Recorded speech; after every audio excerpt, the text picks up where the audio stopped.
Hello everybody, welcome to the video. Today we're going to be going over our top 24 receivers in the 2024 NFL draft class we have coming up. It's a very stacked, loaded wide receiver class. I think we've got like 11 different tiers. We'll just be kind of going through it all and going into some deeper analysis than you might hear for all 24 players. Let's hop right into it.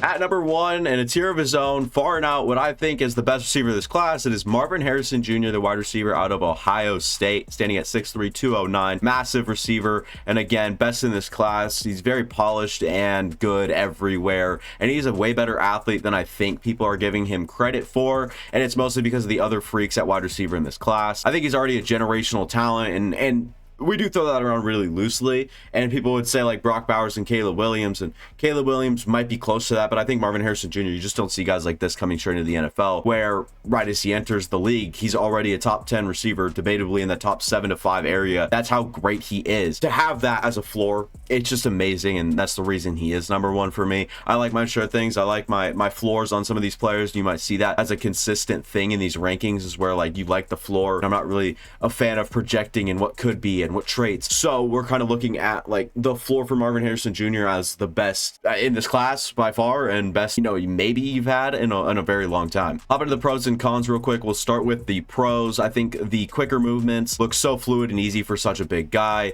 The way he can kind of sink his hips, turn, it looks really good for a man of his size. I mean, we've already said 6'3", 209. People don't move like him. And I think he has amazing tracking, adjustments, body control, and hands in those deep ball and contested catch situations. He's just very good and one of the best, if not the best receiver at the catch point in this class. And I mean, there's probably a group of 3 you could kind of throw into that, but Harrison probably has the edge for me in that sort of category. I really like him in the slot. The slot reps he had stood out to me for sure. The ability he has to separate on a dime and then to make a defender when you're on the outside in the boundary, you have a sideline and then you can attack inside. That's pretty much it. But in the slot, you have open field on both sides of you, so really makes the DB think. And Marvin Harrison Jr. in those sort of situations where he is most likely smarter than the DB he's going up against, and he might struggle with that in the NFL more than college. He was able to attack, a shoulder or anticipate a lot better and kind of get in the DB's head and like what would he be thinking right now. I think he was good. He did a good job staying one step ahead mentally. I don't think he will do that at such a high level in the NFL because I think the competition just raises a little bit and he won't win like that as much as he did at the college level, and no doubt about it, he still will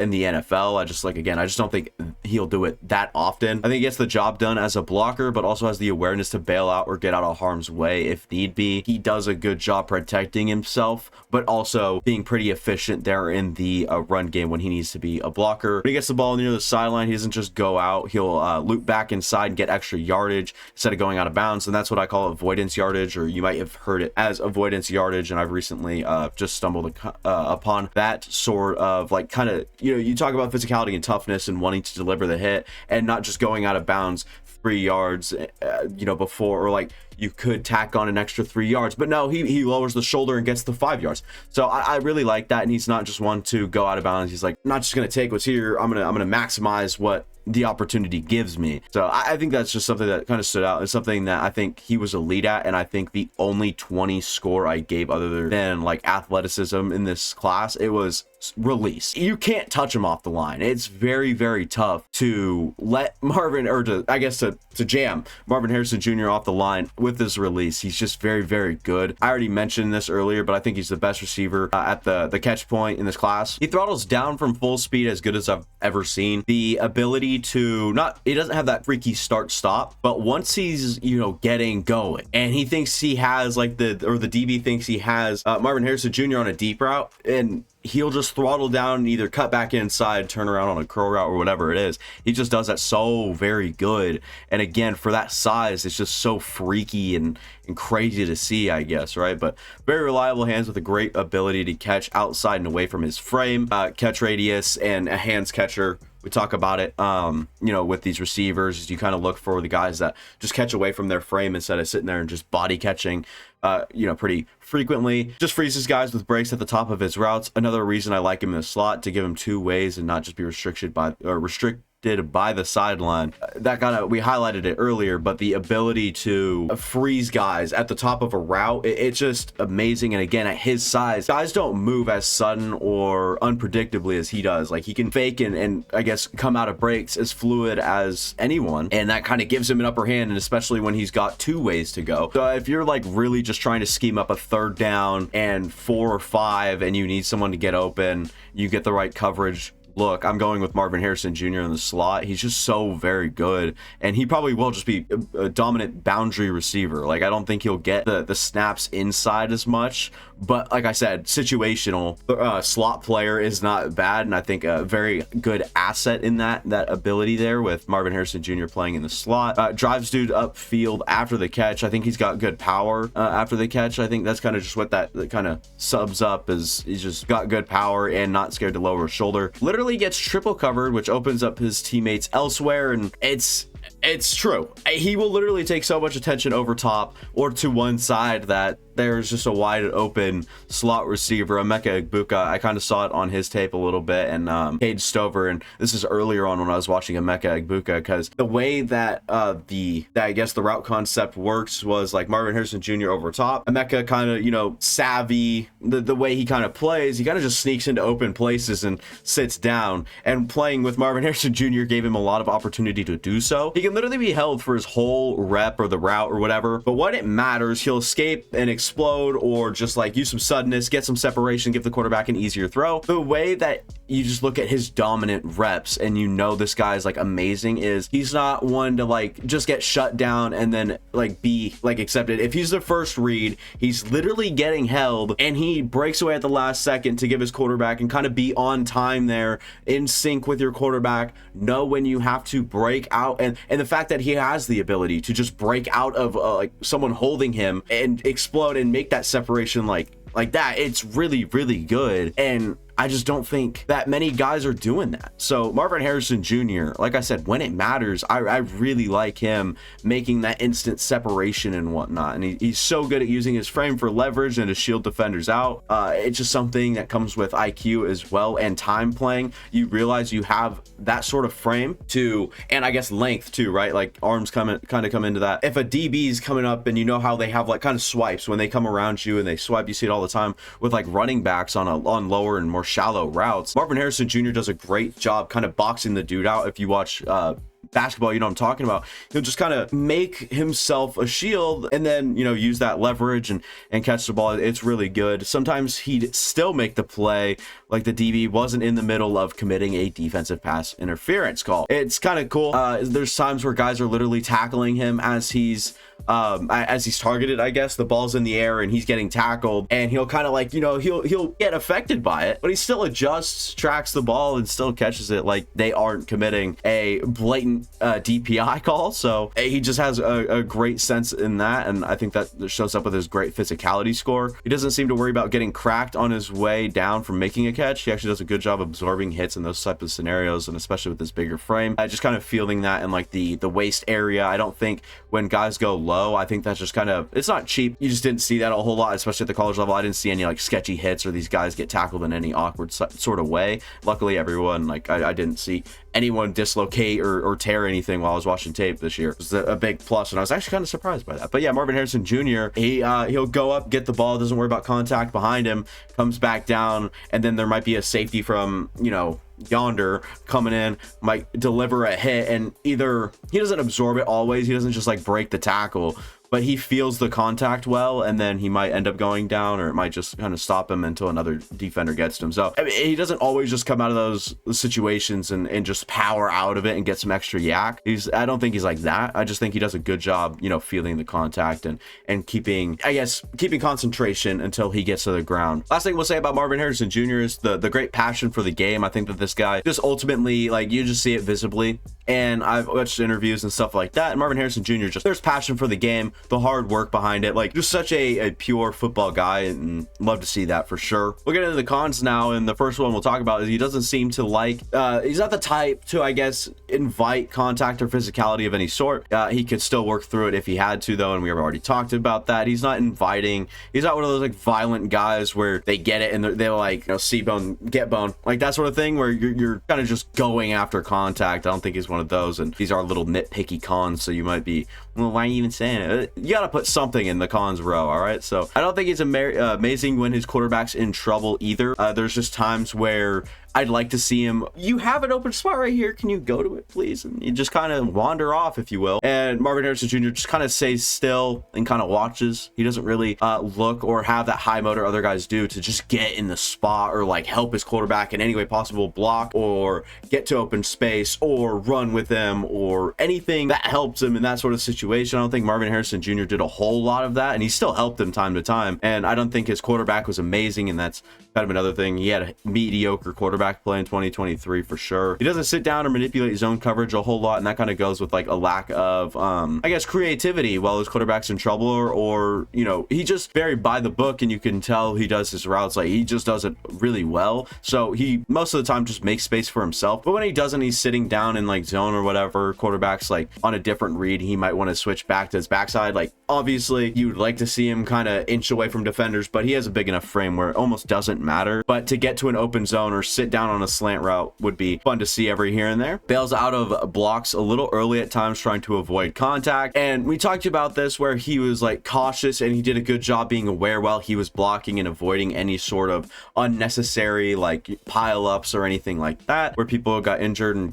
Tank Dell kind of comes to mind there, and he's nowhere near like Tank Dell's frame, a lot more size there. But yeah, Marvin Harrison Jr. just does not a poor job, but he does an overly cautious job at times when he's blocking, and kind of just escapes like the block when he sees the runner come. And it's like, that's the kind of the point of blocking, is to block for the guy until he gets past you, right? And it's like, no, when he's right behind me, I'm gonna let him go. The DB has an open shot, so I would just like to see him, you know, maybe hold in there for a little bit longer. But I can see the whole like trying to stay healthy through the season sort of thing, so we can see that cleaned up at the NFL level for sure. He had a couple drops that were kind of questionable, but his hands almost looked like too soft. They kind of just like slid through his hand. You know, he's going up to make a snag, it's obviously hands catch, and it just kind of goes like through, and it's like, oh, just maybe didn't squeeze or attack it well enough and whatever. So it's just little things, but they actually ended up being like a little weird. So we'll have to see how he looks. Obviously we'll see training camp videos and stuff like that once he gets into the league right away, I'm sure about that. He has quite the twitch with some of his route running. I would have liked to see that after the catch a bit more too. There are times where he does juke out someone or has a nice little stutter and it works, but there's just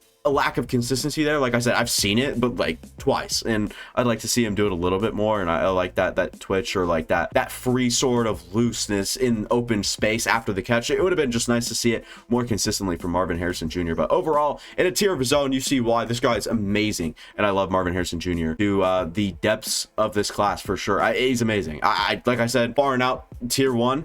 I just don't think many guys are like this coming out at all.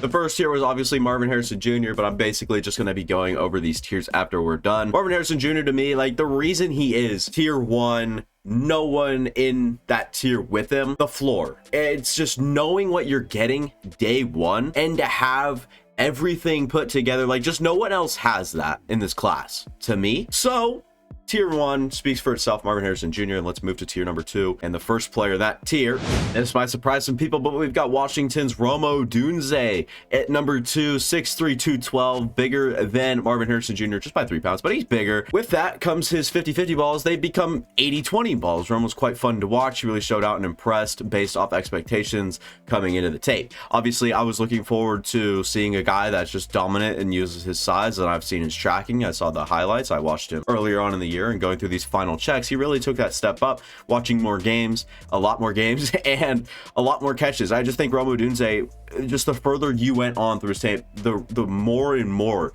you felt like he is like the guy He's very good right away, and another reason that he is number 2 for me here, we kind of talked about in the beginning, I like my floors here, and I think Rome Odunze's floor is amazing, and again, very fun to watch, and also very sound. I mean, you look across the ISO, like all the different little criteria things I have down there, I mean, not one of them is below, what is it, 12, I think is the lowest one. That separation, that could even stand to go up. Very, very good, well-rounded player that does some very elite things, and we'll hop into that here. He has like these slippery releases, and like I said, slippery on his releases, right? But he still has some where he might play a little too far upright, and we'll talk about that come towards the cons and stuff. But he's still very good on like most of his releases. He doesn't have like the biggest variety or anything like that, but just very, very good for his size to be a little bit, you know, more agile, I guess, than the press corner. One game he makes the big plays downfield and gets vertical. The next he'd create underneath if the defense covers over the top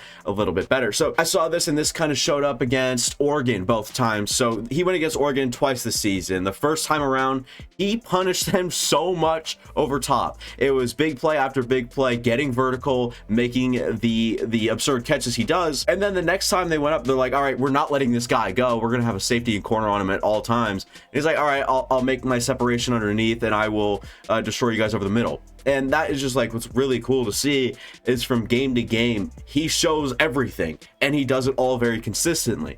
I'm not worried about Rome Odunze over the middle of the field. He's not like one of these guys where you're like, well, does he just get down and make spectacular catches? No, he does everything really, really well. And I do think he has the strongest and best hands in the draft. Sounds bold, but I just didn't see like any inconsistency ever at all. It was Rome Odunze with the amazing like below like the knee area. Like if he'd have to track, come back around and make a snag back down towards his knees, he's still making that catch. He is, like I said, the strongest and best hands in this draft. It's close. There's some other guys, and Marvin Harrison Jr. even sneaks into this conversation here with the best hands in the draft, right? But Rome Odunze is strongest, best hands in the draft. Don't get it wrong. Guy can make some great snags, and he can flat out beat guys in a foot race too. Straight across the field, he is a lot faster than you'd think, and I think the 4.47 or whatever showed up in the long strides. People would be like, well, he didn't look as fast. It's like, dude, he's lanky. He's got maybe some like longer legs, and he's just got some long strides. So it might not look as good on tape, but it is a very fluid mover, and he can actually get going, and the build-up speed across the field definitely shows up. He also can freeze defenders to make him hesitate. Sometimes he'll stutter, and the DB's feet get heavier. Rome makes it cuts and goes. It's pretty simple, and I kind of laid it out there where gets to a DB, stutters, has his like off the break point, whatever you want to call it. The DB freezes, kind of hesitates maybe a little bit, doesn't want to predict, because if he gets beat by Rome, you're not coming back from that. And so he kind of stops him. And then he does a good job making his move, whether it's like swiping behind him and going or whatever. Rome just makes it happen, makes that separation and everything like that. And I even said I think his separation score could go up for sure. I think it could be better than 12, but there's just like some inconsistencies there, and we'll talk about that obviously again. High motor, search and destroy blocker that can push guys and dictate the block, I guess. He does a better job than even Marvin Harrison Jr. I know he's bigger, so you probably expected that, but he does a good job getting to his mark. And again, like I said, search and destroy blocker, that is high praise, and dictate the block, and he has enough power to, and length, I guess, too, right, to kind of dictate what's going on where. And especially with his strength and stuff, he makes some of the best snags in the draft, especially along the sideline. He just makes nice grabs and makes it look effortless. So many times he just makes the snag, and I know people like to call it like, you know, just like strong hands or whatever, but I like to be a little bit more technical here and call it some snags, because he just does a great job, just like put his hands up and boom, got the ball, I'm back down, you know, I'm going with it. So just a very good job overall, and I was very, very impressed with his hands. And then again, the ability to adjust and just make the catch wherever the ball was, and especially coming in as hot as it was. Michael Penix Jr., we know how strong he is, right? Imagine that sort of football coming at you as an average guy. You're gonna try to catch that thing with your abdomen, man. Like, you're gonna go like, imagine that, and then just being able to like just pluck it out of the air pretty effortlessly, right? So very, very good showing for Rome Odunze. He likes to be physical after the catch, and he has the ability to drag tacklers for a few extra yards and fall forward. for maybe an additional like 2 yards. So like overall just gets the extra, 5 yards out of muscling after the catch there. And some DBs would rather tackle Odunze when the ball's in the air rather than getting mossed and embarrassed by Odunze. I can't remember who this was, but it was like 3 times in one game. He's going up the sideline, the ball gets in the air, and he realizes Odunze is tracking the ball. It's probably closer to getting there, and the DB just straight up, hops on for a piggyback ride. It's pretty crazy. He'll literally get tackled. That way, some DBs aren't like, whoa, I got mossed by Odunze, and that doesn't show up on tape, but a DPI will. And it's kind of, take some, win some, or lose some, win some. In that situation with Odunze, I already talked about it. He is like, his 50-50 balls, how people say that, right? It's an 80-20 at Odunze. It just, makes it look easy, and that is what scares DBs into tackling him while the ball's in the air for sure. I think he's better after the catch than people are giving him credit for. I never hear about his effort and production after the catch. He makes a catch, turns around, gets the extra 5 yards, and it's pretty consistent too. And like I said, I just don't think he's getting the credit for it, so I just kind of wanted to state it here for you guys, because I do think he is pretty good after the catch. He's not like everybody or anybody else in this class where some of the better guys after the catch. I don't think he's like one of the top end, but I do think he consistently, puts up yak. So happy to see that as well. And again, just that high motor helps with that. And I guess in that sort of dimension of his game as well. We'll get into some nitpicky cons here. I think he's a straight line blocker that might struggle when he has to make the lateral adjustments and the DB's trying to evade the block. It's pretty simple. The point of attack, I think he's more of a power, get in your chest sort of guy instead of nets getting in your way, like that sort of thing, where he might literally just get avoided. Right? Some people might be able to just kind of juke him out, but as a blocker, so not like the best thing ever, and it's not like the worst thing ever. So Odunze, again, like these are kind of nitpicky as well, like we talked about with Marvin Harrison Jr.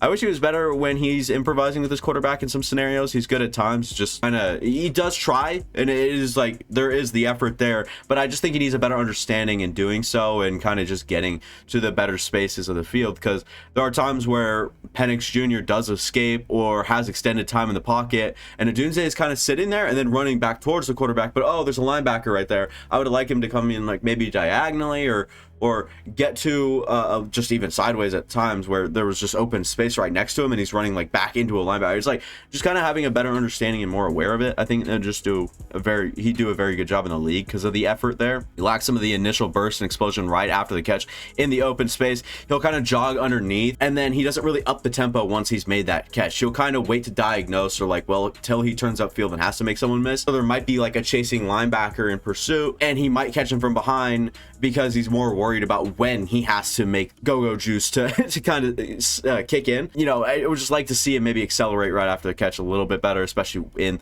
that open space. He doesn't really just go. He kind of waits and diagnoses, and that kind of got him time to time, I guess. And his routes deeper down the field look pretty rounded with little effort to make separation. He might just be more comfortable playing physically, and I guess with his big body trying to shadow some of these guys out. I can see it. It probably makes a little bit more sense when you phrase it like prefers the kind of the physicality down the field, and so he can kind of dictate it instead of making the separation and giving the DB a runway sort of deal.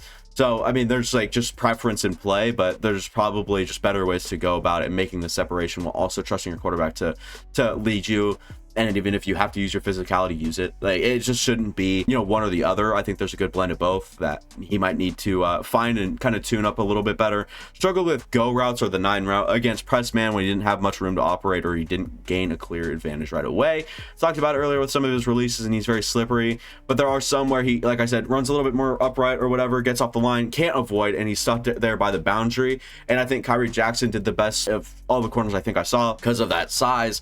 And he maybe did it twice, and that was still like I had to write it down, right? You need stuff to in these cons columns here. So Kyrie Jackson, I guess when it came to what he did a good job getting the inside and I guess stuffing him up against the boundary, right, or the sideline. And Odunze kind of struggled to just get vertical after that without like just getting rid of him or leaving him in the dust or whatever. And he just like, again, when he didn't have that clear advantage off the line, and I don't think he had much room to operate, he was just a little bit limited with his release, or I guess with the rest of his route after his release, if it doesn't work in those tight scenarios. That's pretty much it for Odunze. This guy's amazing, and again, tops off tier number 2 and my number 2 receiver in this class over Malik Nabers, the LSU receiver, standing at 6'2". That's a thick dude.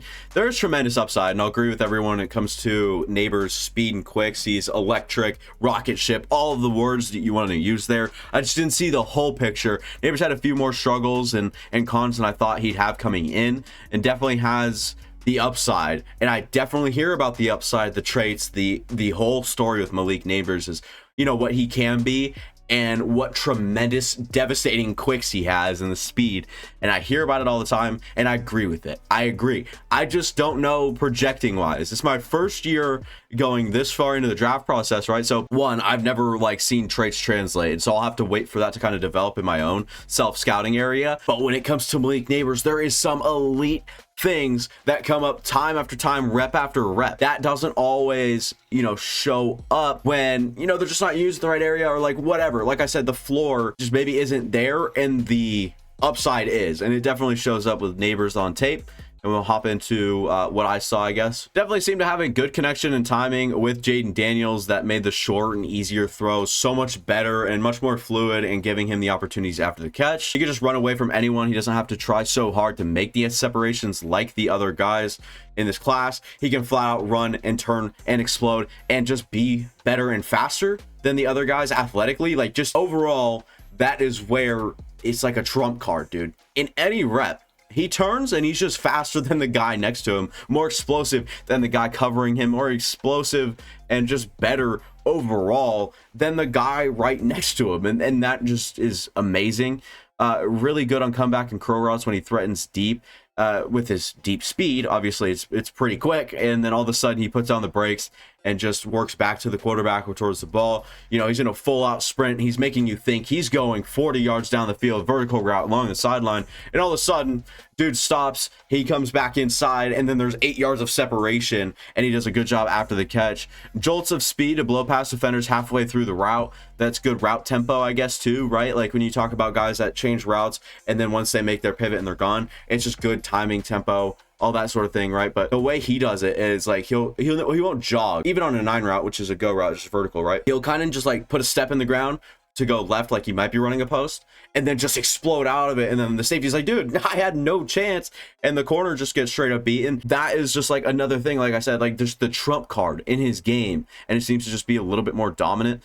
He could shred the seam if you let him. Very good over the middle if you let him. If you still have like a linebacker at safety stacked over top and you have like man coverage with like a corner on him, then yeah, it's probably less likely. But if you're going to give him open spots that he can run to quicker than guys can close in on him, I think that he does a good job. Good blocker that understands angles really well and seems more willing than when he thinks it could impact the run. Some of these guys at this level, like, I think that there is the questioning, you know, saying healthy, I'm better than everybody, like that sort of mentality kind of plays in, but he's willing when he knows or thinks it can impact the run or the play that's happening behind him. And I like that, I guess. And at least if he shows that, like, it's at least promising. And it's not like we'll talk about other guys in this class and even Rome Odunze where it's a search and destroy sort of thing, you know, see bone, get bone, that sort of thing. I think it's more of like, I think this matters, so I'm going to do the job. I think that still passes the check, obviously, there. And he has such a compact body. He does a good job blocking overall. He wins so much, yet he doesn't get thrown the ball his way. Something that stood out on both LSU receiver tape, right? I mentioned this earlier on in the season. Why the hell aren't you throwing to the open guys? Like, there were so many times he's sitting down, he makes eye contact with Jaden Daniels, and Daniels either doesn't rely on his arm or he doesn't like what he sees and just kind of moves away from it. So, like, there are things that just kind of show up with red flags watching the receiver tape on Jaden Daniels, but Nabers is just open, and I think that he's just open more than even his targets like would indicate or tell you. I think it's sharp movements that almost launch him when he's coming out of his pivots, and that's a good way to put it. I think Trevor Sikkema of PFF, lead draft analyst over there, doing a great job. I love listening to the way that him and Connor Rogers, they have a Stock Exchange podcast, or the Stock Exchange podcast. I recommend going and watching that. That was awesome. They did top 30 receivers, which I was kind of bummed out about because I'm doing top 24 here. Anywho, little rant. Coming out of his pivots, and I think it's Trevor Sikkema did a good job summarizing. He actually gains speed coming in and out of routes, which is insane. He actually can get faster getting in and out of the pivots and stuff like that, which is amazing. And one thing I like about Malik Nabers, and against these low-level competition, right, he makes sure low-level defenders look like low-level players and like they're supposed to be, maybe a little bit more down the ladder from Malik Nabers. And he does a really good job just kind of making a goof out of whoever it is that he's against. Like Grambling State, that was just torture for whoever was covering him on a rep-to-rep basis. So those are the pluses of Malik Nabers, and obviously, like I said, the athleticism plays into so much of that. I don't think he has incredibly natural hands. Some situations seem to make him hesitate or trigger an awkward approach to the catch. Like sometimes you'll see him get to an open spot, maybe turn his head for a second, and then snap back to Jaden Daniels. The ball's on its way, and he'll like try to catch it some weird sort of way, or like I said, kind of trigger an awkward approach to it, or like step back in when you really don't have to, or you have like the space, or just use your soft hands, whatever it is. But just to make him hesitate, and sometimes he did just have kind of the drops. He really shouldn't have had the drops. It's just times where, like I said, I think he almost makes it a little bit more difficult for himself coming up on some like awkward situations. And like I said, just the natural, you can tell, I guess, Marvin Harrison Jr. works jugs every day. You know, that's something he said. Like he has even an NIL deal with a jugs machine brand where like he says he uses it all the time. Ohio State, all that good stuff. I'm not saying Malik Nabers doesn't put in the work. I'm just saying the natural ability of Marvin Harrison Jr. was visibly more noticeable than Malik Nabers on another level. So Nabers, like, just again, some drops that he probably shouldn't have had. Same thing kind of shut up on Marvin Harrison Jr.'s tape, but there was a lot more awkwardness with Malik Nabers, and again, some of his approaches were just a little bit different, I guess, than I would like to see. He's not eager to help his quarterback much while he's improvising, trying to make a play or make a big play. And most of it is probably because Jaden Daniels could take care of himself and get 80 yards on any given play with his legs. That probably plays a role into how Malik Nabers thinks. It's like, I'm just going to waste energy for this guy to run. Whatever, right? I'm not going to do it. And that's, you know, one thing. With great power becomes great responsibility, right? So when you talk about Malik Nabers, with great athleticism come a lot of stumbling. He stumbles a lot. A lot. Every game I watched at least twice. I'm not kidding. His feet are so active, fast, and footwork. I don't know if it needs to be fine-tuned. I don't know if he just needs to slow down sometimes. He stumbles a lot. It's not like he's on the ground at the top of his routes. It's like getting going off his release. It's kind of like, oh, loses a step and gets back up and still gets past the guy. So it really doesn't like affect him very much. But there are times where it's like, dude, what are you doing? Like, you're on the ground, like get up, or like at the top of a curl route, like where he just kind of comes out and he's maybe trying to work back to his quarterback, whatever it was. Get new cleats. I don't know. Maybe you'll get a better NFL team that has like Nike or something. I don't know what he's wearing at LSU. I don't look that far into these things. Kind of just see what I see on tape and tell you guys my observations and my lists here, and gave him a little bit of a film grid that we're still developing, by the way. And these are, I have updated the criteria, I guess, since these have been done. Again, stumbles so much, and like I said, with great athleticism comes a lot of footwork and work needed on the feet. Maybe he just has a lack of refinement there, and maybe just needs to do a better job getting into the turf or to the grass or whatever it is. So Malik Nabers, very good player, trump cards and all. He's still my receiver 3. And I know people aren't going to like it, but I don't care. And tier 2, you kind of saw like the same top 3 through the first 2 tiers. Obviously, Marvin Harrison Jr., Odunze, Malik Nabers.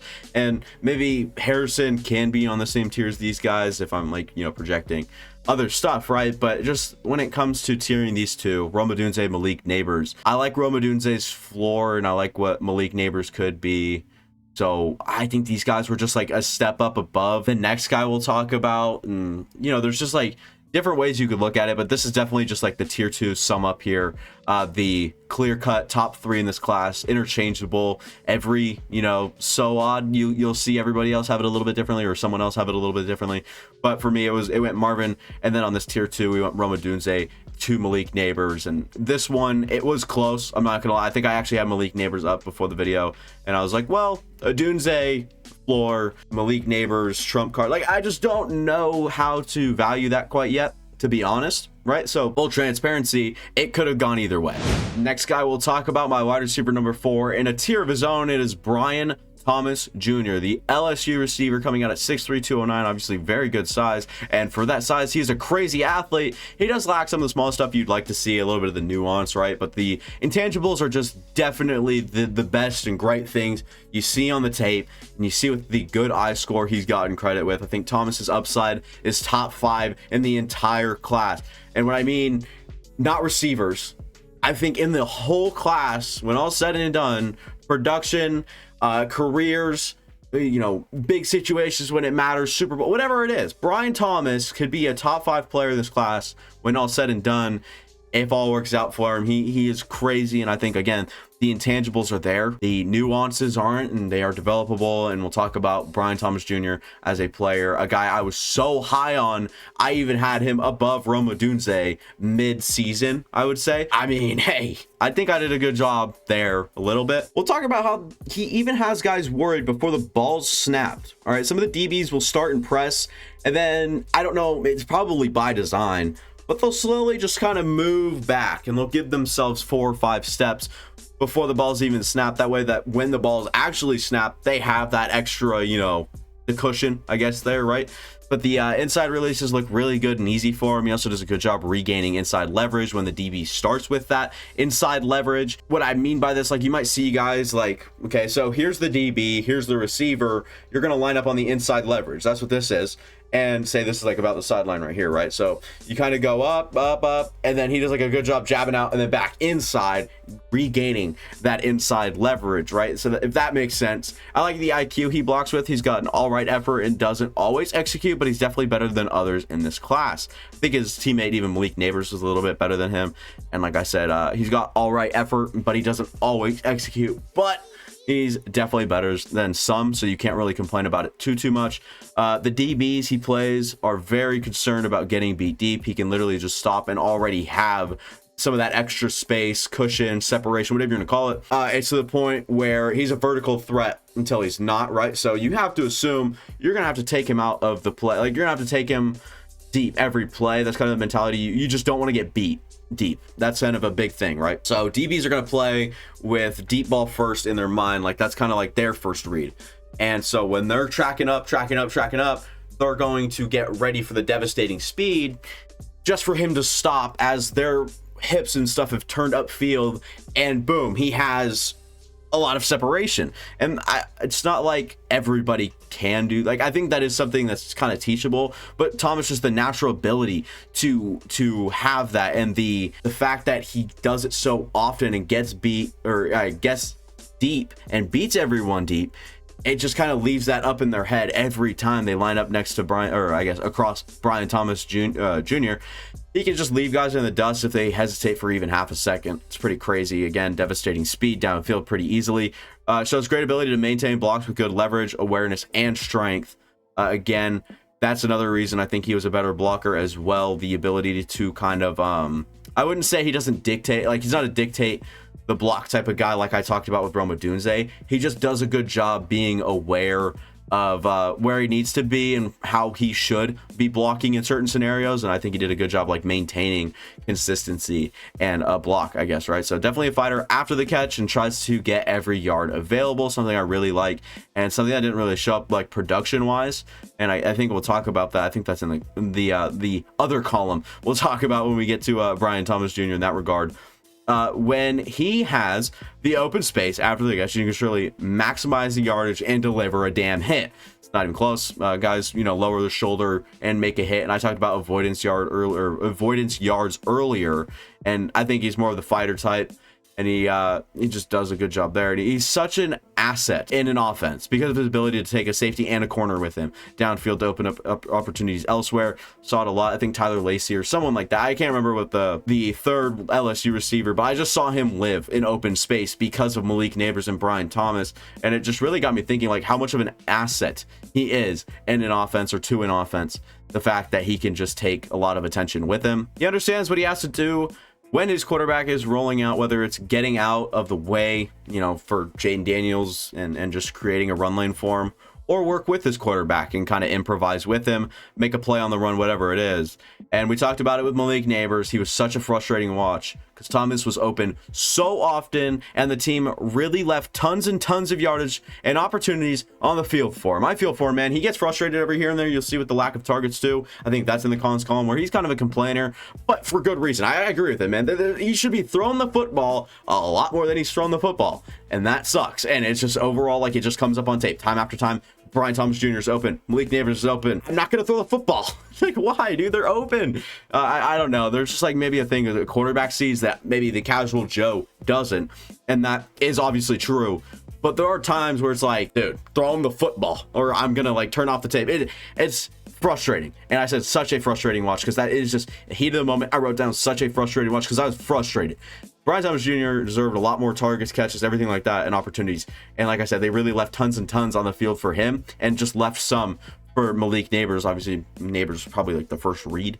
So Brenden Thomas further down that progression gets forgotten about. So just Brenden Thomas, yeah, frustrating in that aspect, I guess. Not a whole lot went well for him against Alabama. This is part of the cons column. Forgot to specify that, but especially down the field when Alabama did a good job kind of taking the top off and had that good secondary this year. Alabama in his game there, he did have some big plays and whatnot, but right, he still had like what, 3 catches, 80 yards, whatever that stat line looked like. But Brenden Thomas Jr., like, just not a whole lot went for him or went well for him against that defense. And especially over the top, there was some limited, and you didn't see him like he just dominated every other game. It just wasn't that against Alabama. Frustrated on the lack of targets downfield, where he clearly has more of a chance than the guy that the ball was actually thrown to. He'll throw a contested ball to his tight end instead of give a deep bomb to Brenden Thomas. And that's kind of just what we've talked about. And he does get a little frustrated at that. And it's not like as much of a con as it is something I wanted to bring up as something I would be frustrated with too, I guess, right? But his hands look a little stiff or just a little uncoordinated at times.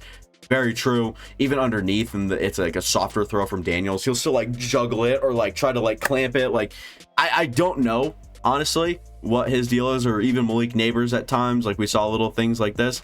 I think Thomas is like, I think they're pretty similar actually, hands wise. I think Thomas and Nabers still have like some questions there, obviously.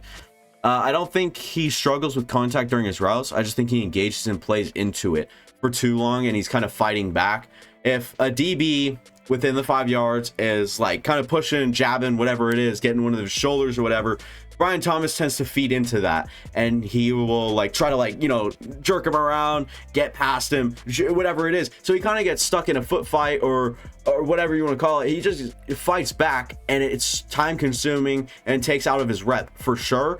And I think that's something he just needs to do a better job. Talk about it all the time with linebackers over pursuing, or defensive linemen just like getting so into that fight at the line that the running back will just run right past you, right? So like that just kind of ties in here, I guess, a little bit as a little bit of a football analogy to football. I guess I don't know why I'd need a football in it, whatever. Some of his routes in the deeper intermediate look a little slow or stiff-hipped, and that's definitely for sure. Definitely did sink his hips, played a little bit more upright on some of the stuff, and sometimes you do see him sink his hips, and it's just inconsistent, I guess. But some of them, like I said, just over the middle, where you like to see him maybe a little bit more fluid. And for how good of an athlete he is, if he can get, you know, sideways, horizontal, whatever, he would be very, very good if he did that consistently. I'd say he was a little hands off or overly cautious at times as a blocker and after the catch, for sure. We talk about avoidance yardage, and there were times where if it's like, okay, I'm gonna get pancaked, I'm not gonna put my body in harm's way, I'm gonna step out of bounds. Like, that's not as much as it is as a blocker when he's getting out of the way too early, significantly too early. Definitely popped out to me as something like, well, you could have stood in there for however much longer, right? And when it comes to production after the catch, he'll definitely fight for the yards. And I said he's kind of tough. He does a good job, you know, just feeding into the contact there. He doesn't actually gain a whole lot. He just kind of stays up, catches the ball, saddles down. If there's someone trying to drag him or whatever, he just doesn't like, he doesn't progress forward as much as he does just kind of stay up. So like the production and the gain of yards doesn't really show up on the tape. But you know what does? The more tape I watch, the more apparent it is. Malik Nabers is better than Brenden Thomas. The more I watched Brenden Thomas, the more I watched Malik Nabers. I was like, that guy's awesome. That guy's running.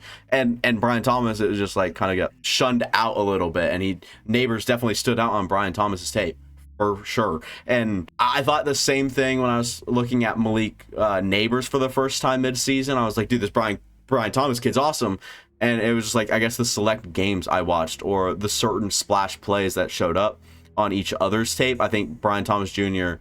and Malik Nabers, like, I just think watching Thomas and seeing Nabers was just a little bit different. And I definitely knew Malik Nabers was better than Brenden Thomas by the time I was done watching Brenden Thomas. But still a great player, great ceiling.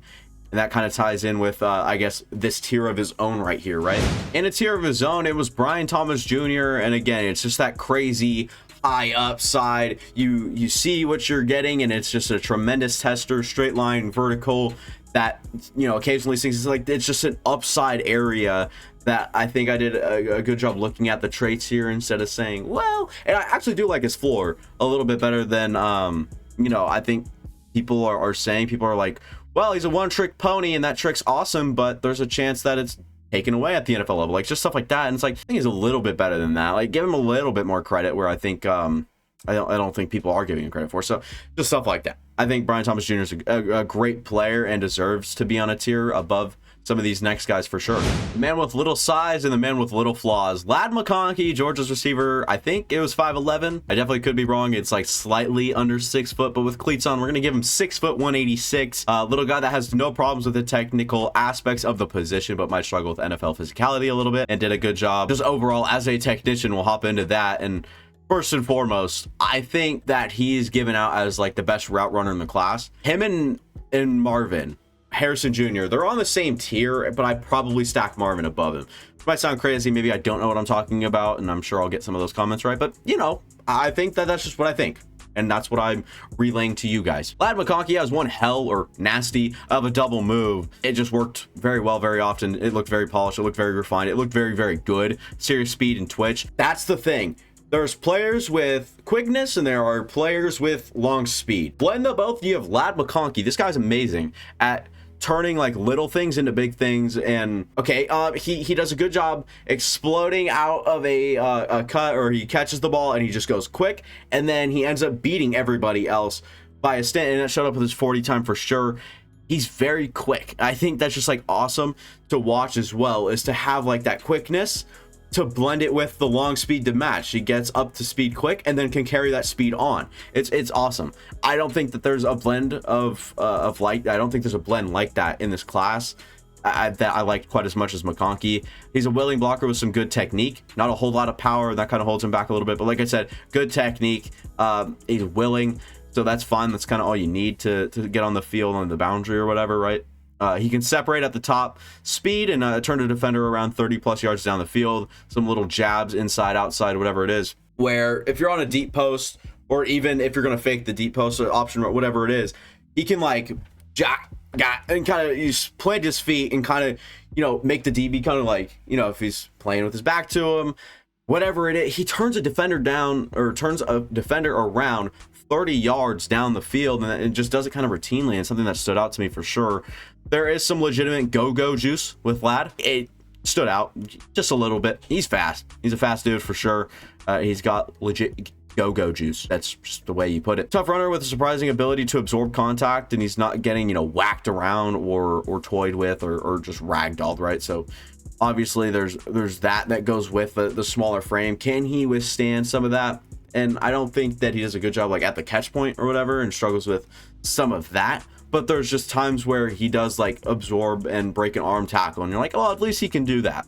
He does a good job maximizing his smaller frame to shield out defenders, use that leverage, the little leverage he has, and is efficient with it for sure. Lightning quick releases with plenty of wiggle to fake defenders and get them off balance early on in the rep, giving him a further advantage as, you know, far as 30 yards down the field. I've played inside and outside in college. I think that translates to the league. I think people are like, oh, he's your typical slot. Man, like, he can play outside.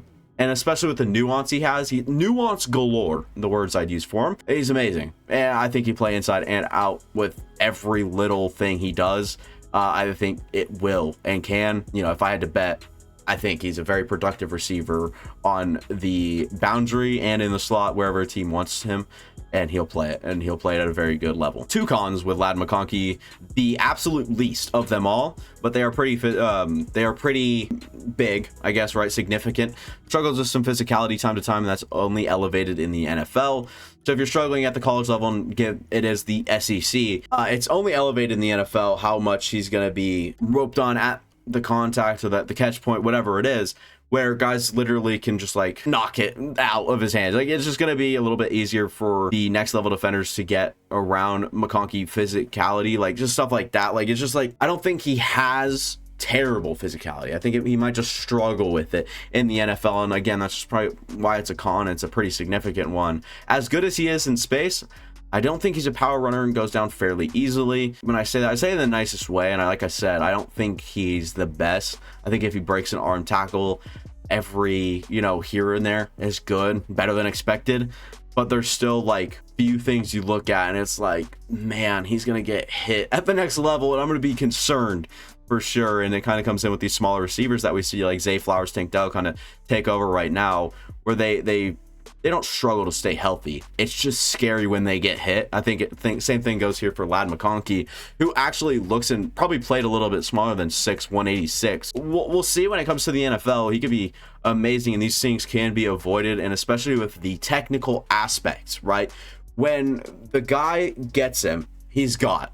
But it's very rare that the guy gets him because of the ability to avoid it with the technical aspect and dimension of his game. So there's outweighing pros to the cons, but the cons can also take majority in some of the situations. So I don't know if that makes sense at all, but that's just how I see Lad McConkey. The weirdest breakdown of them all, at wide receiver number 6, it is Adonai Mitchell, or Adonai Mitchell, AD Mitchell, however the hell you say it. Texas, 6'2", 205, amazing frame, big player, big school. Could easily be a top 3 receiver in this class, and could have been, you know, for me, I think he could have replaced Brian Thomas and been on the same tier as Malik Nabers and Odunze, and we'll talk about why.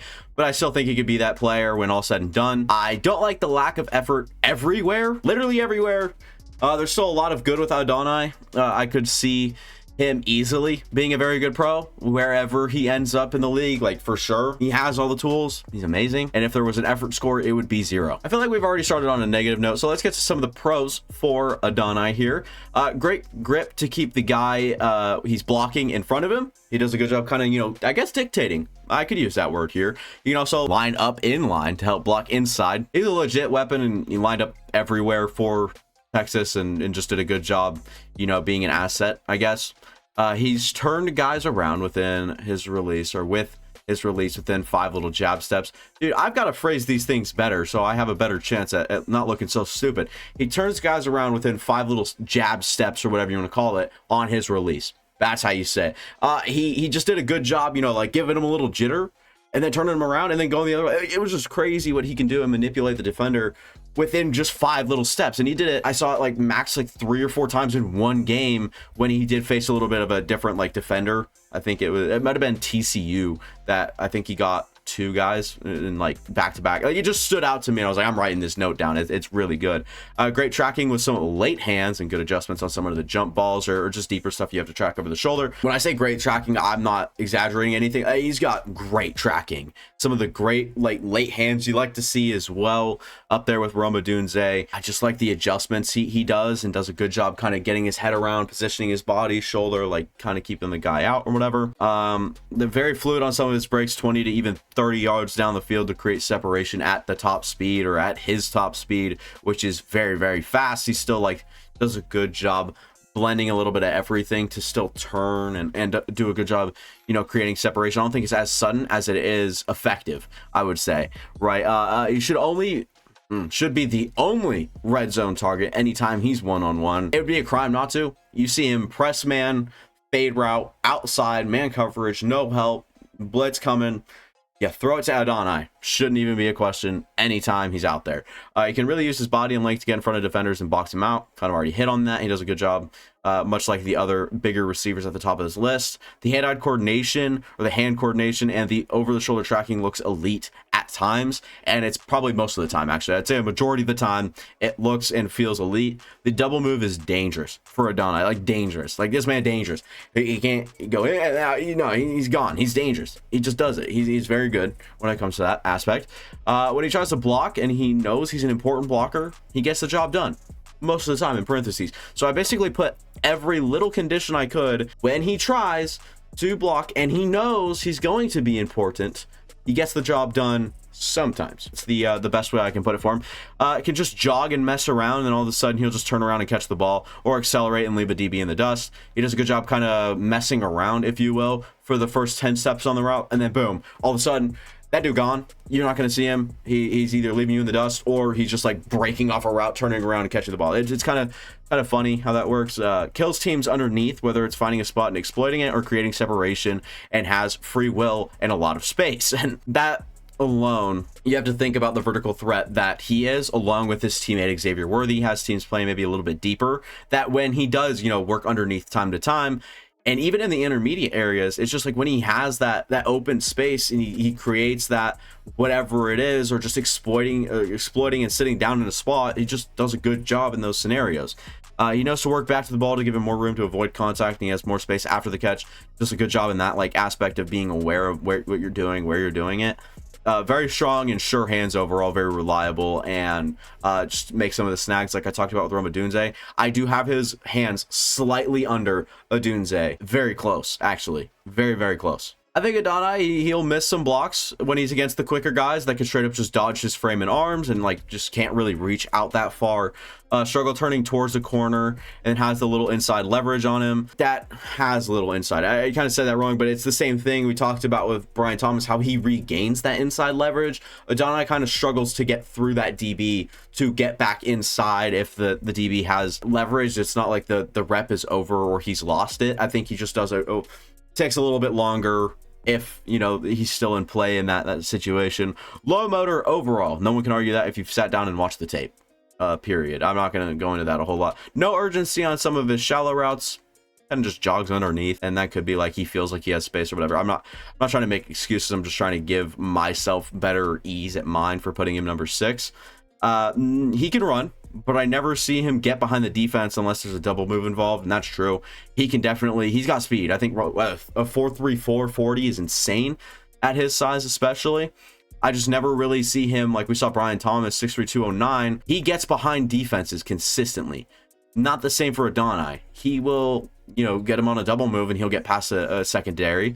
He doesn't just do it routinely where he's on a 9 route and just outruns the dudes or anything like that. That's why I didn't really write down the amazing deep threat score. But when he's downfield, like he's there, he has a step. He just never has 4 steps. He never has 5, whatever that is. So nothing after the catch, in all caps, nothing after.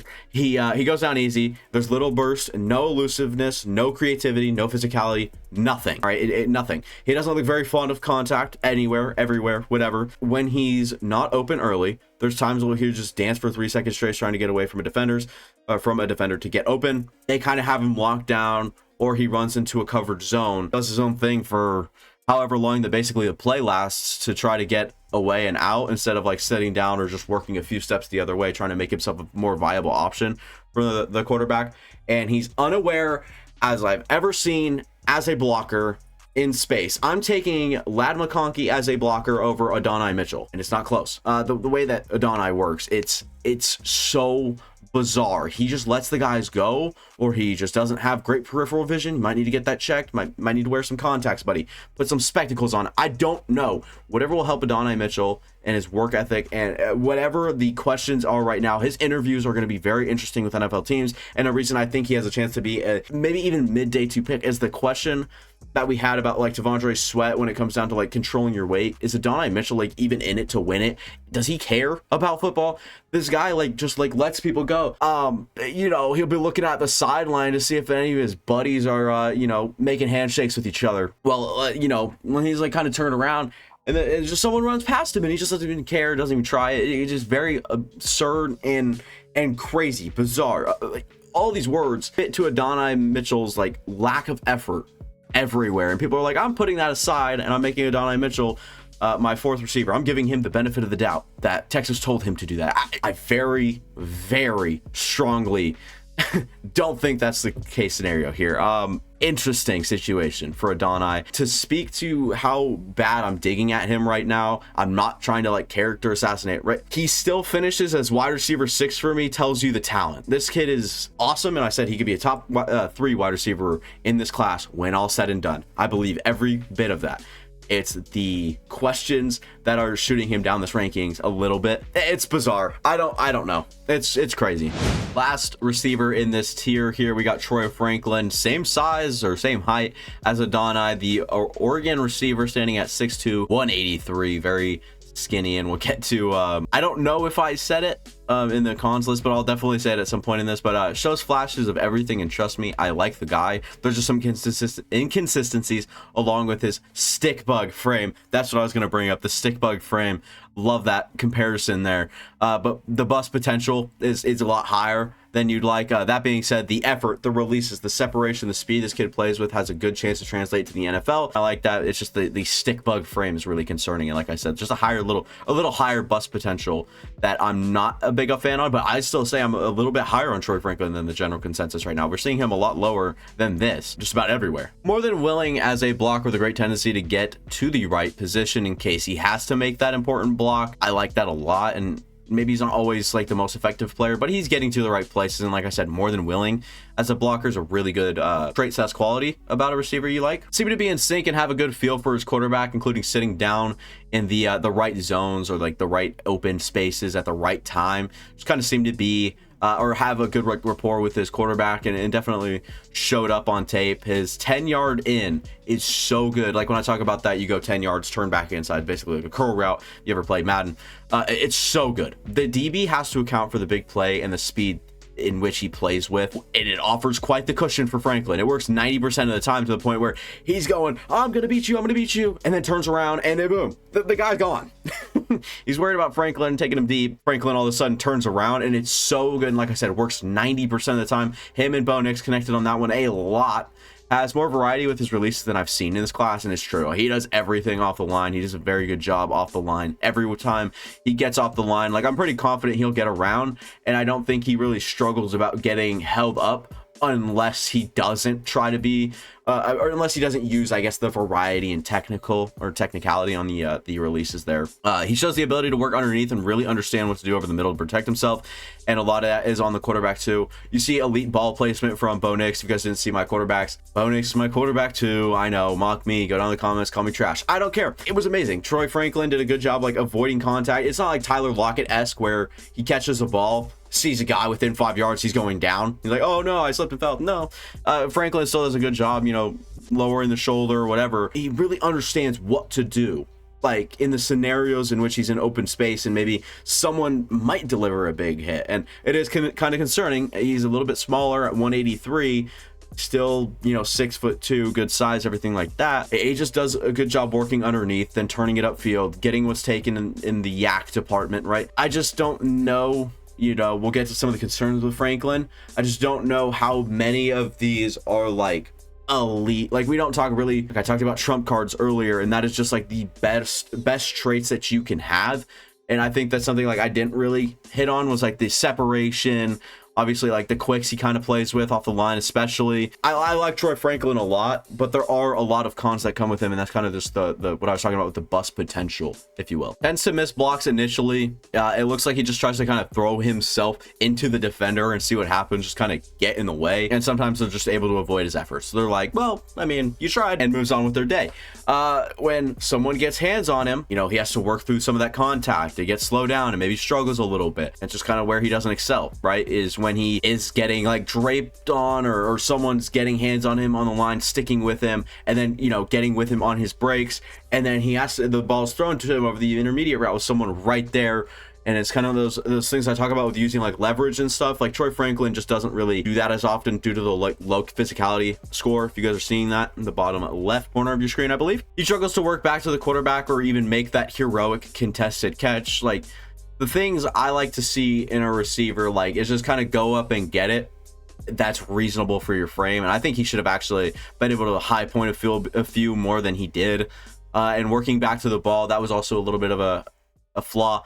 He doesn't really, like, he relies on him to have that leverage in the frame to kind of box out. But maybe if you had 20 more pounds, bud, but you got to work back towards the ball. I think that just works well with your play style as well, especially after the catch. He lacks some struggle with concentration drops, or whoa, what am I saying? Has some struggle with concentration drops when he might be worried about contact or the ball is on him super quick. And like, what I mean super quick, it's when he makes his cut and all of a sudden the ball's right there, and he has to react really quickly and get that. Is where he might.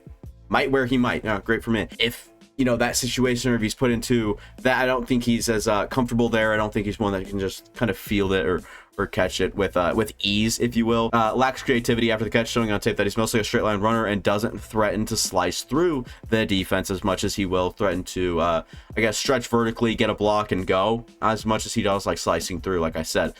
He might be willing to block and has the potential to be a good blocker, especially for his frame, but he rarely executes even on his lead blocks. There are times where he kind of gets pushed aside, and there's not a whole lot of that, like hold up at all costs. It's kind of like, oh, and then kind of shies off of it. There are some concerns, like I said, and most of it just comes with physicality. Everything else is pretty good, if not like really good. So I like with Troy Franklin, there's obviously the upside. And again, I said, trust me, I like this guy. The frame is a little concerning, but that being said, the effort, release, separation that this kid plays with, and the deeper speed he has, I don't think it's elite by any means, but it definitely will translate, and I guess has a chance to work in the NFL. Franklin, really not a bad player, and like I said, I think I'm even a little bit higher on him than general consensus right now. This last tier number 4, consisted of Ladd McConkey, Adonai Mitchell, and Troy Franklin. They all are on different, like, I guess, a different level when it comes to upside versus ceiling. I like Troy Franklin and Adonai Mitchell, like ceiling wise. I like the security of Troy Franklin and what he could be as a certain role in your offense. I like McConkey's floor a lot better, and I like Adonai Mitchell's ability to maybe be good at one day, or at some point one day. I just struggle with like the placement of these guys, especially when it came to tiers. Like, there's not specific your little jitterbugs, your deep threats that can develop into something. Like, these guys are kind of just a little bit different, but just summed up in the same area, and maybe just a level below the tier before and just a tier higher than the next tier will get. Big specimen Xavier Legette coming in at the next ranking spot, I believe. This is number 8. So Legette out of South Carolina, 6'1", 221, big boy with a lot of physical tools to play in the NFL. He only had 1 year of starting experience as a senior, and it definitely showed, and that is actually one of his concerns. Though it's unlikely, I'd like to see him make another big jump early on in his NFL career to kind of further his skill set and become a legit weapon for an NFL offense right away or within that first year or two. I just need to see like another big jump like he did his junior to senior year. Now, I like Legette a lot, and especially like his ability to break at the top of his routes with serious suddenness at such a big size, physical after the catch, and some of his blocks where he gets a good runway. And what I mean by that is after the catch, obviously he's good, he's physical, he can bounce off guys, right? But in the blocking game with a runway, if he has if he's in motion or if he has open space to the guy, straight angle, he's very physical and he'll lay the wood. Doesn't struggle with any contact during his routes. Most of the time it's him pushing the other guy around. I just think like he plays up to his size. We talk about guys like size, but just don't really know how to, like, he understands he was a special teamer for a very good special teamer for years. He just moves guys around basically and just plays very physically. He's also very durable. He does take some good hits and whatever. He might be out for a play or two and he'll just pop right back in and go catch a ball, or he'll go be out there like he didn't just get rocked, whatever it is. But he routinely makes plays over the middle against man coverage, and the DB plays outside leverage. There's no underneath, so obviously there's conditions to that. But if you have a linebacker that's dropping, or you have man coverage on a running back, you have a DB that is just straight up, there's no way to contain Legette over the middle. A quality I really like, and someone that was probably a little bit better and more routine over the middle of the field. He's experienced everywhere. He's constantly in motion. He comes out of the backfield and even makes plays in the run game when he gets his opportunities, like with run plays. So I just liked his ability and versatility to play everywhere. He turns the DB around routinely, even if it's him faking the deep route and just dipping back underneath. He just gets a guy that flips to hip. Nope. He gets his guy to flip his hips. That's the way. It's a real tongue twister, all right? You try saying it. Opens so often, and Rattler either doesn't look his way or he'll just go for a more desperate play. And I watched like a breakdown on Rattler, and it just makes a lot more sense. Like, he's just more rushed and felt heroic in some scenarios, whatever it was, that Legette just didn't really get the looks he should have. He's got good concentration when going up to get the ball, something that like just rarely you seem to like poke holes in guys, but like Legette actually stood out as a big pro. The concentration to go up and not worry about a whole lot else other than high pointing and catching a football, it was just really good.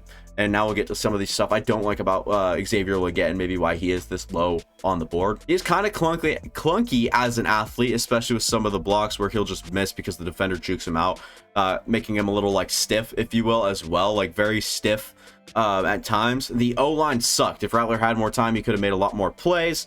Speaks for itself. He's a big play machine. If there was a little bit more time and a better rapport with his quarterback, he's a head down sort of runner, eyes down sort of runner when he's unaware, or he should be sitting down against zone.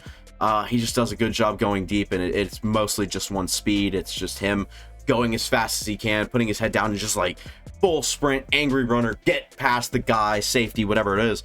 Just getting downfield instead of like maybe being a little bit more aware, finesse, savvy. He's definitely not that type, and that's part of the reason, like we say, 1 year of starting experience, and it showed. It shows in that sort of aspect there.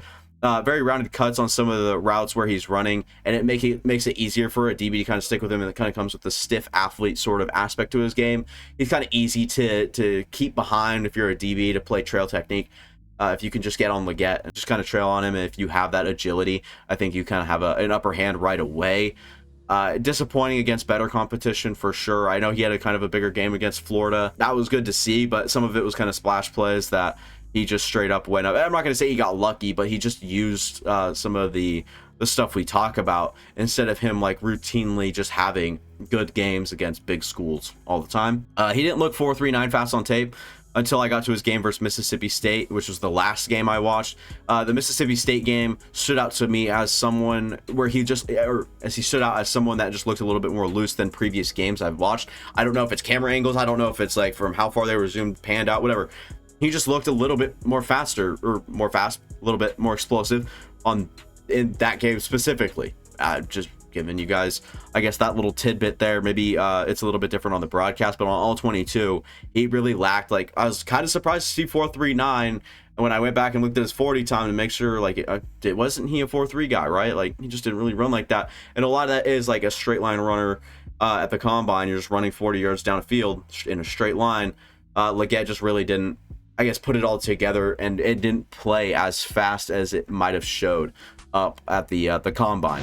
It is Tahj Walker up next, and people are probably blown away by this. He's so far down for me, dude. But you're the same clown that had him 7 when we got to this point. Like, he was good, and then he had a Senior Bowl, and then he killed the combine, and then people were like, well, he still sucks. I don't see it that way. He's a very lengthy, deep threat that consistently... Wait, measurements first. Devontez Walker, University of North Carolina, 6'1.5". That's all you need to know. Lengthy, deep threat that consistently shows the ability to take the top off a defense.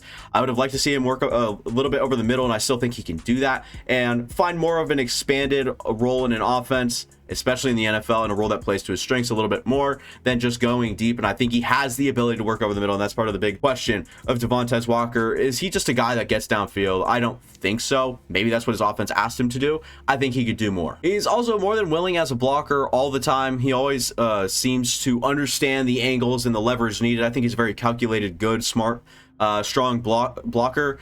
Good at working with his quarterback while he's trying to create and make a play out of structure. Kind of shows up again with the effort, the want and the willing to help his quarterback, and he does find the right spaces. He does work to the right place in the sideline. He does work back, and he does the nice things. He has very nice plays with creative usage all around in his offense. There's times he gets end arounds, bubble screens, stuff like that, and he actually executes, does a good job there. No wasted steps on Walker's Fitbit. This was one of my favorite lines, and I felt very poetic at this time. You look at his Fitbit, that guy has 20,000 steps a freaking game. He always tries to block for his guys, trying to get open for his quarterback. No matter where he is, he's helping a teammate block, getting in position to block, helping his teammate up after a play. Like, this guy, again, no wasted steps on the Fitbit. He releases look really good against press when he has the inside leverage. If a DB is going to shadow out, he can burst, get to the inside, maybe loop back out. Like, he just looks really good and solid in that aspect. He can work over the middle field really well against zone, and he changes his tempo and seems aware of his surroundings. That's huge. That is a feel sort of thing, and something you see with some of these more savvy receivers. This is kind of what I would put him, that kind of area. I'd put Tahj in that area where he's a little bit more savvy than instant, making that separation right there. And I think the underrated power after catch stands out. I've seen him struggle off a few hits, and looked like he definitely could have gone down. And 6'1.5", 193. It's not Troy Franklin, but it's also not Marvin Harrison Jr. So like sometimes you see him and it's like, oh, he might go down here, and he kind of shrugs out of it and just kind of breezes it and goes right through. He shows some versatility, or some slot versatility specifically. I obviously talked about the screens and the end arounds, the run game, stuff like that earlier. I like him in the slot, especially with that savvy type of play style. Just a big slot would be a fun role to see him in situations. Just looked like a great teammate and a passionate player. He's always waving his arms around, doing some of the dirty work to help out. He does the dirty work, and I was talking about with the waving his arms around. It just looks passionate, and like when it's a first down, he's like sitting there doing the arm gestures. Like it's just really fun to watch him, and the charismatic player he looks like. Very good at locating and adjusting to the ball at the catch point. Amazing at it, actually. I think that I undersold that a little bit, saying only very good. That kind of says a lot. He did a lot where Drake May would kind of just drop it in, and it might have looked a little bit easier, but there's some plays where it truly looked really good, and he had to make the ability, or he had to make the play for himself. He shows a good catch radius and the ability to reach the occasional high ball. The thing with him is like he can catch it all the way up here and he can catch it all the way down here. It's the like reaching out to the sides that I kind of worry about more than his up and down catch radius, if you will. And he constantly burns guys deep. I think he's good at just getting downfield. Like I kind of blew up the combine as well. Like just had a good 40 time for a guy his size. Some of the cons, lack of snaps inside the 10. Once they got to that closer red zone, I can't remember what they call it, like it's green zone, whatever it is. Inside the 10, just didn't really see the snaps. I don't think they thought he was like physical enough. I don't think that like, hey, high point this ball or be a reliable blocker on an outside zone run, whatever it is. He'll probably get called on some false start penalties early on in his NFL career. He has a habit of jumping the snap count, and it wasn't always called. It just looked like at times there's like, you could have called that. Not overly creative after the catch, even in open space. He whines for flags pretty often. I'm not a fan of that. It's very easily not a flag. And he's like, dude, give me the flag. And it's just not fun to complain about that. And I think it's kind of wasted breath, if you will. Limited route tree that I think can expand. It's like definitely something you can work on, and especially an athlete of Tahj Walker's, I guess caliber, right? I think he can work on that, but yeah, just ran a very limited and diverse, not diverse, that would have been the opposite. Anyways, worked his way open instead of creating separation for himself when he's just running downfield, or when he's not just running downfield. When he's not on a 9 route, like I said, more of the savvy type than the sudden get there. And then the Senior Bowl, it was just tough. Couldn't catch anything. Honestly, it was pretty terrible.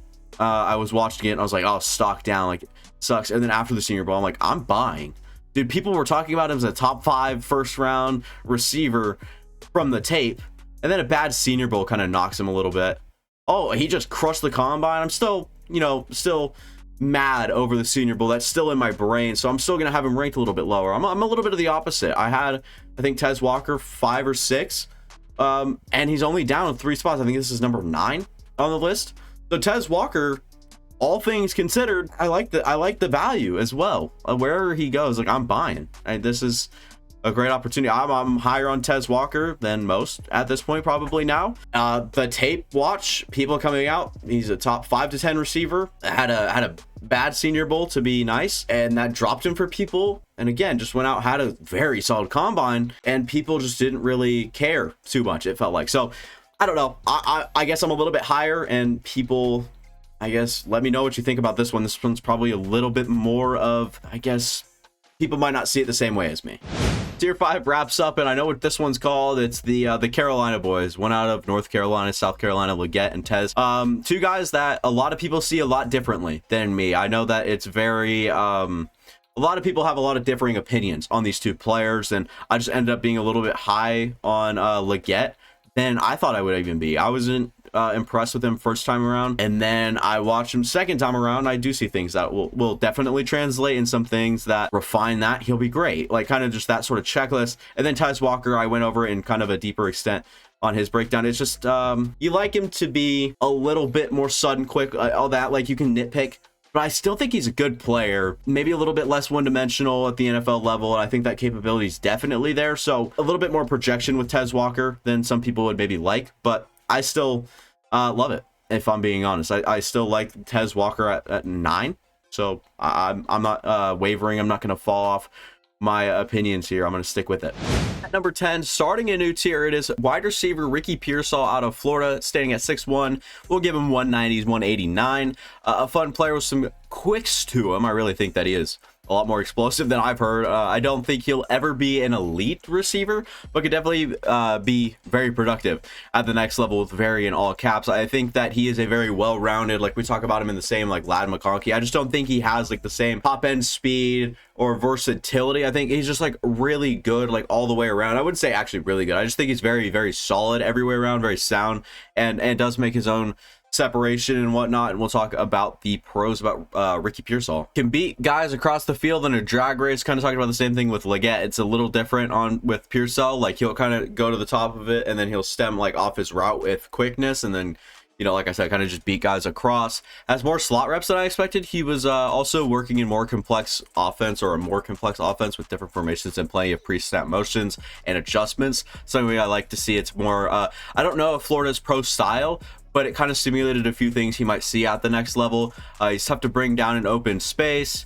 Does a good job at tracking the ball overall. If it's not a perfect throw, he could just adjust in a split second. And when you read these, like, why isn't he higher? And I don't know. I just didn't like the maybe the ceiling or just something about him. I had him further down actually first time through. Heard a lot of great things. Went back and watched him and watched like a few different games. I was like, okay, I guess he can move up. I read through it and I was like, okay, I'm comfortable with where he is, I guess, off upside. So that's kind of where he is where he is. Shows tremendous effort trying to block on plays. He knows it's important. He has some sharp cuts and stops on a dime for some of his dig routes, I guess, to help sell them. The way that he, I guess, runs is very like instantaneous. Like I said, quickness to him. So he like throttles down and he does all like the motions, all like the prototypical things like you see a receiver do, like kind of, you know, shake it up, turn around, like there's stuff like that versus like just the whole like kind of pivoting your foot, turning around. And as bare as that, it looks like he's trying to sell it a little bit more and a little bit more like expression to it, I guess. Aware when he has to work back to the ball and beat defenders to it. I don't know if he'll like trust his frame 100%. So you see him kind of step up into a catch every here and there, and he does a good job on and knowing when to and when not to do it. He was open way more than his targets would indicate. Very QB friendly. He works with his quarterback out of structure and likes to sit down and work his way back in open spots of the field and stuff like that. Just very quarterback friendly. And I think he's just very pro ready right away. Tracks the ball well on the rare occasion he gets the deep ball. He's not really one to go way down the field every single play. He's not like a deep threat, or never really set up to be a deep threat. He could blow past guys when he catches them flat-footed and they have to hold to keep touch. The way that he, I guess, works past a safety that's flat-footed, say he gets like inside and he's doing like a little slant go, whatever it is, he beats a safety that's maybe not like keeping eyes on him. He gets around, he has to flip his hips, move his feet in his direction, and then like kind of lunges at him and drapes onto him. It's like, well, I mean, you'd rather take the flag and then other than, you know, getting beat. So Pearsall, very well-rounded, pro ready, and I think that he's someone that translates right away, very productive right away.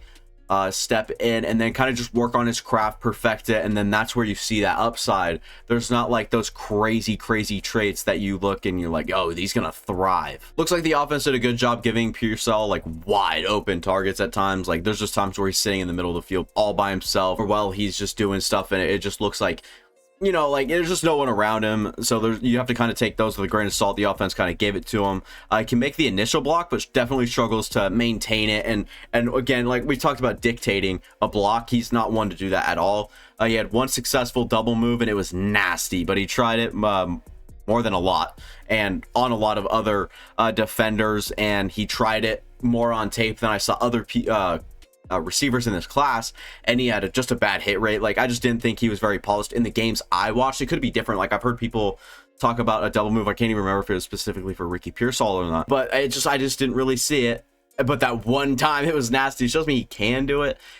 He was very underwhelming against Georgia despite like his production in that game. It was good. I just didn't think he played really well. Like sometimes you see like a good game from a receiver. They're separating consistently, they're fluid, they're nice, they're making plays every, you know, 5 reps, whatever it is, right? And I just didn't think he was overly creative after the catch. In open space, I've only seen him run upfield. There's no making people miss or shift to his game. It's just using his quickness and maybe a little bit of that explosion to work upfield, straight line, just get as many yards as that's there. Struggles with guys pushing him off a route and slowing him down. He also struggles to shrug off contact down the field. I think it was a bit better than Lad McConkey in the physicality area. It just still was probably a little below average. Had some not so good quarterback play, to phrase it nicely, to say the least. Graham Mertz, I believe his name is. Love him as much as the next guy. I just didn't think he did Pearsall a whole lot of favors, I'll tell you that. So Pearsall, again, maybe the lack of ceiling, like very pro ready, and then you kind of hear these little negatives I have here on him. I guess they kind of just stacked up on me, and I didn't really think to put him higher than maybe I could see him jumping Tahj Walker, and that's probably it. I wouldn't have the urge to even put him over Legette. So I'm fine with where he's at, and I think that he's a very good player, and like I said, could be very productive at the next level. It is sleeper receiver UCF wide receiver Javon Baker, saying 6'1", 202, the highlight hero of the receiver class. Baker's ability to get deep, track the ball, and make the contested catch or the big play was just so fun to watch. I think he's very intriguing as a prospect, and has very good upside and a very solid floor as a bona fide go up and get it type of receiver. There's just a lot to love here, and when I say love, I mean literally love. Like if you go watch like even 2 games of his tape, I guarantee you'll like this guy. It's just a fun experience. You're in the Javon Baker experience. He actually has showed an angry and nasty demeanor after the catch. I mean, bouncing off guys and literally just powering forward. I think I saw it twice, maybe 3 times. So I'm kind of projecting there, but I know he can do it, so I'm happy with it. Looks like a twitchy but smooth athlete at the same time, if that makes sense. Like kind of like fluidly snaps, like if that's a thing, like, you know, smooth jazz. I don't even know why I said it like that. High motor and a highly aware blocker, does a great job. I think he's one of the better in this class at just like doing the task at hand and then like avoiding contact. It's pretty impressive. I know his blocking score isn't like all the way up there, and we'll get to that. He gets in and out of his breaks so well for his size, kind of playing into that whole twitchy but smooth at the same time. Maximum effort guy that tries to sell every dummy route, if you will, like dummy route, like every, you know, he's like the third on the progression. He's supposed to be just taking a safety, and he'll just give it his all, and he'll get to his mark, and he'll try to block when he can. He'll just try his best to help the quarterback on the move. Like he just does these things, and it shows me great effort, and it's actually why he had to take a few snaps off. Like he almost took breaks, like a drive off and a drive on, because he's so gassed. Like I can't imagine his stamina can hold up with how much he's actually running. We talked about Devontez Walker and his Fitbit. Javon Baker's probably not much off. The flashiest receiver I've watched this class. He's got some sick ball skills, good tracking, good celebration. Even pulled in some one-handers and a nice catch at the Senior Bowl, if you guys are remembering that. He's the total package as a marketing. I think he could go to New York and be just fine, if you know what I mean. Yeah, he's so good at a lot of things, and I think I like his tracking, especially over the shoulder. It's really well. And then making the slide adjustments, gaining the leverage, creating separation, using late hands. It just looks professional. It looks really good. Sound, very comfortable process for him. For sure. I really like Javon Baker's ability to, like I said, just go up and get it or get deep and catch it, sort of quality, if you will. Uses his body well for leverage and to shield contact when needed.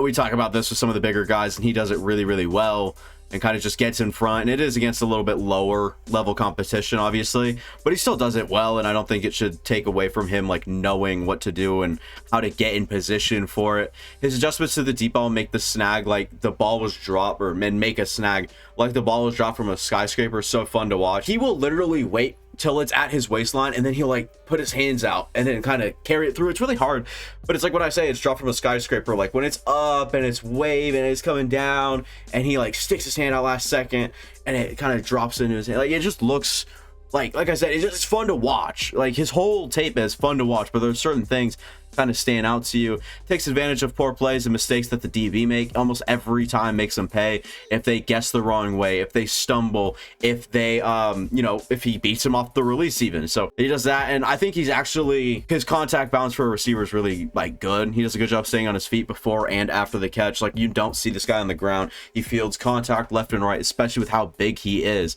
and just does a good job staying up. He has some great catches, and he barely gets his eyes around, and the ball's already there. and he will still snag the damn thing. Like, he goes, runs a curl, and he turns. Right when he turns, the ball is within 3 feet of his face. He, like, very, very quickly snaps up, catches it, and then moves on to yards after the catch. And now we'll get onto the con side, and I will say this, he kind of compares to Devontez Walker in terms of projecting usage other than just being a deep threat. He got vertical all day. We'll get to that in the con section, but I'm saying very similarly to Devontez Walker in the sense of I'm projecting him to be less one-dimensional at the NFL level and for a team to play to his strengths. Lower snap count than I had expected and I thought that he'd have coming in. I think it's due to the low stamina because he was very sluggish, breathing heavily, and was definitely laboring a little bit at times. And that's after he's, like I say, mid-game is when that all starts and when he starts to really take these like drives off at a time. He might get called back, or he might get called for a few block in the back penalties. He looks very eager to make some of his blocks. He also has a holding habit as well. Not something you like to see, but polish that up. It's very teachable. Looks like he might be focused on what's coming during his catch, and he definitely might lose concentration in the moment. When I mean like what he means, or what I mean by what's coming during the catch, it's definitely the contact side of it. Is if he's up in the air and he's worried about a safety or linebacker crouching up or down, and they're gonna like lay a hit, he's gonna be like, I'm gonna work as hard as I can to avoid that. Oh, that's right, there's still a ball in the air and I have to catch it, and there's just a little bit of lack of concentration, and sometimes you see the ball kind of just either fly by him or his hands are up too late. He looks very sloppy when he's hand fighting against press man. I don't know if it's like bad, but it just definitely looks like he needs to work with hand fighting at the line for sure. He's not great against press man when he's using like hand releases where you're kind of swiping the dudes away. He's almost too interested and aware of what's happening elsewhere that he loses his blocking assignment or where he should be paying attention. I talked about how highly aware he was as a blocker. It's kind of funny because sometimes he'll block and he'll look back like you're checking behind you in a car or something. Like he just does that all the time. If the runner's coming up behind him, he's like, oh, always just looks behind him. And then all of a sudden, like the blocker or the guy he's blocking, it just gets off and he's like, oh wait, he's gone. That's weird. Yeah, he's, like I said, almost too interested about stuff happening elsewhere. Probably should dial that up. Lined up in the slot at time to time, and I just don't like his skill set there. Not a slot receiver. Handles contact a bit worse than you'd like for a guy his size, and I would agree with that. I mean, he's pretty smooth and he's nice and fluid, and sometimes it'll just kind of catch him off guard and he'll kind of just get bumped around. And especially during and like at the catch point, if he's got, again, guys that he's worried about contact wise, like it just kind of slows him down a little bit. He gets vertical all day. Though he's really good downfield, I start to guess and question if he's actually well-rounded with a balanced skill set when to play multiple different areas. So I did start to question that by the end of it because that's all he did. But when you look and like you look at some of the stuff that I wrote down, I wasn't worried about this after I had read my notes on the pro side of things. When you look at like the after the catch, the twitch but smooth, the high motor, maximum, like I truly think he is a good like 3-down player. He's not like, you know what, 1st and 10, we're going to play action, give this guy a 9 route and let him make the play. He actually does have a few plays where he's in position and he tries to body catch or something and the ball goes like through his hands, just hits the ground. Like he'll try to field it this way, and then when you do it, you have this like little hoop. You know, when people do this, it's kind of the same thing here. You have this like open area, so it kind of bounces off his chest. He can't trap it, and so it ends up like kind of falling down and hitting the ground. I would like to see a little bit better hands from him, even though he did get a substantially high score, is because he catches away from his frame. He does like the high point thing. It's the like one-off plays every game that he just kind of like loses it, if you will. I don't know. He kind of just like throws technique to the wind and just kind of plays ball, and it doesn't always work out. I think he could afford to improvise a little more and work towards the wide open parts of the field other than sitting down or just going slower through I guess the open places on the thing. Like he passes up so many like free opportunities. His quarterback was a little bit of a loose thrower. Like he was very, not gunslinger, but somewhat like that, something close. It's in between the two, and he just like sits down and doesn't really work. He just kind of sits down. If he's open, he's open. If defenders shy away from him, then he's open. He's not one to like go run sprint. And he actually, there was somewhere I'm like, dude, there is literally 10 yards of space if you work back left or like whatever it was, and he just didn't do it. So Baker, things that are very coachable, and that's another reason he's up this high for me. I think if 2 years down the road, if he's really good, I'm not surprised. Jermaine Burton, perhaps the guy that's too high on this list, but I'm not. This is just on the film. There are some very concerning off the field things for Jermaine Burton. So this is just based off the film, player talent, all that good stuff. Jermaine Burton, Alabama receiver, 6 foot 196. He's a deep threat with nuance to be effective through the intermediate parts of the field too, giving a pretty solid ceiling that might be easier to reach than people are giving him credit for. I didn't hear a whole lot about Jermaine Burton during the process. Then name got hot, and then concerns started to pop up left and right, red flags all over the place. So Jermaine Burton, maybe a little bit of a we'll hop into why, but maybe a little bit of a hothead. I'll just say that right away. Maybe some coaching issues as well. We'll hop right in here and kind of get through this one pretty quick. Nice catch radius, especially for his size. I don't know how long his arms were. He looked pretty lanky though. Does this nice stutter step at some of the top of some of his routes. He put some DBs in a blender or two. Okay, wait, in a blender or two? What the hell does that mean? He put a DB or two in a blender. That's what I do not do myself any favors writing these players up. His game speed checks out for sure. He's got a very nice double move. He's a quick thinker, and he can adjust he can adjust and move according to the situation at hand. Ball's thrown behind him. He really doesn't care. Gets right behind, and and then we'll get to the next one. Plays with a visible passion, and then in parentheses maybe a little too much at times, and then ... If you guys want to go Google his name, look at news, I'm sure stuff will pop up. You guys want to go do that one. Can play and fit well in the slot, but also has what's needed to play outside, plus he got reps at both, so he's fairly prepared. I'm curious to see where he goes in the NFL draft. I wouldn't expect super high. Stuff like this just doesn't pop up. I mean, he's good. He's a very solid deep threat, and like I said, very coachable and has the qualities to be great over the middle. So I'm curious to see where he goes in the draft according to that. We're with that off the field sort of stuff and kind of concerns there. Not a very good player through physicality except at the catch point. Like exceptional at the catch point. It's crazy. He'll get like dragged down and you're like, oh, can this guy really play?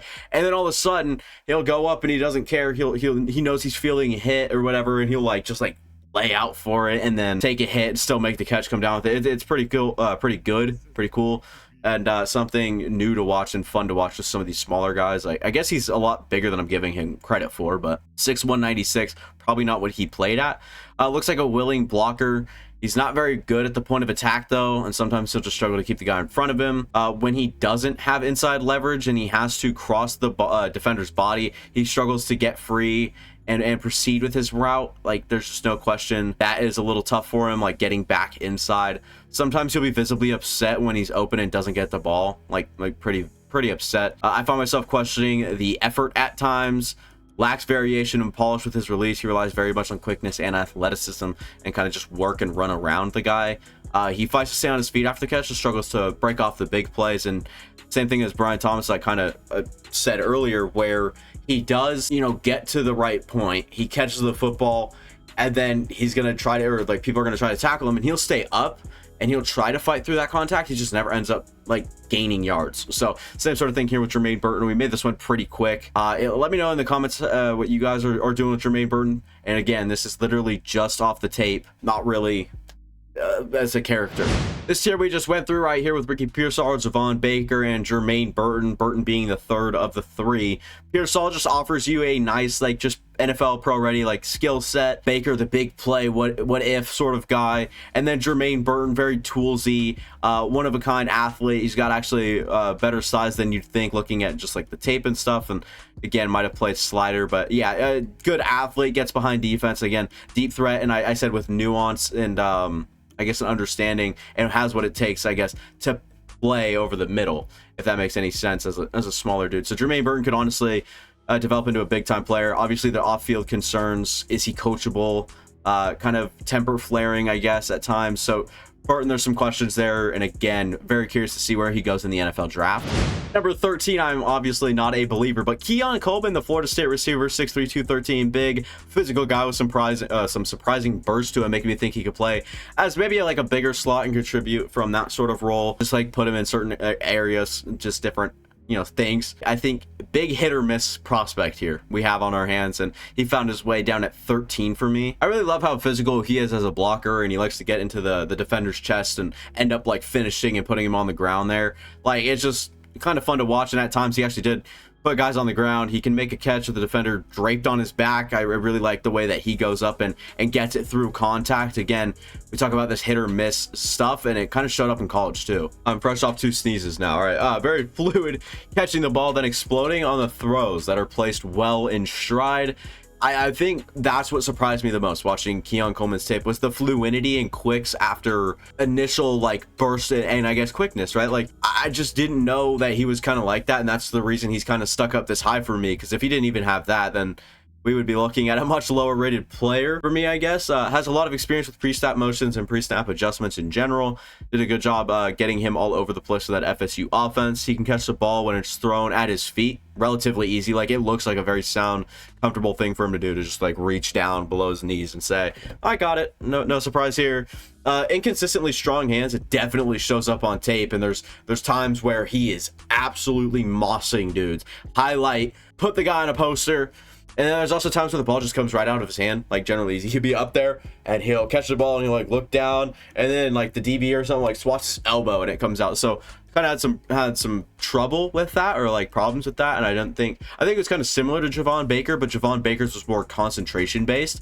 I think Keon Coleman was I don't know, based. I really couldn't tell you. Now Keon Coleman, some of the cons: doesn't look fast on deeper routes. He was so slow, even a white corner kept up with him. To put that in perspective for you guys, relies on athleticism over nuance to get open most of the time. Rarely makes that separation, but seems to be comfortable with the ability he puts himself in with his natural ability. Might get called for push-off penalties early on.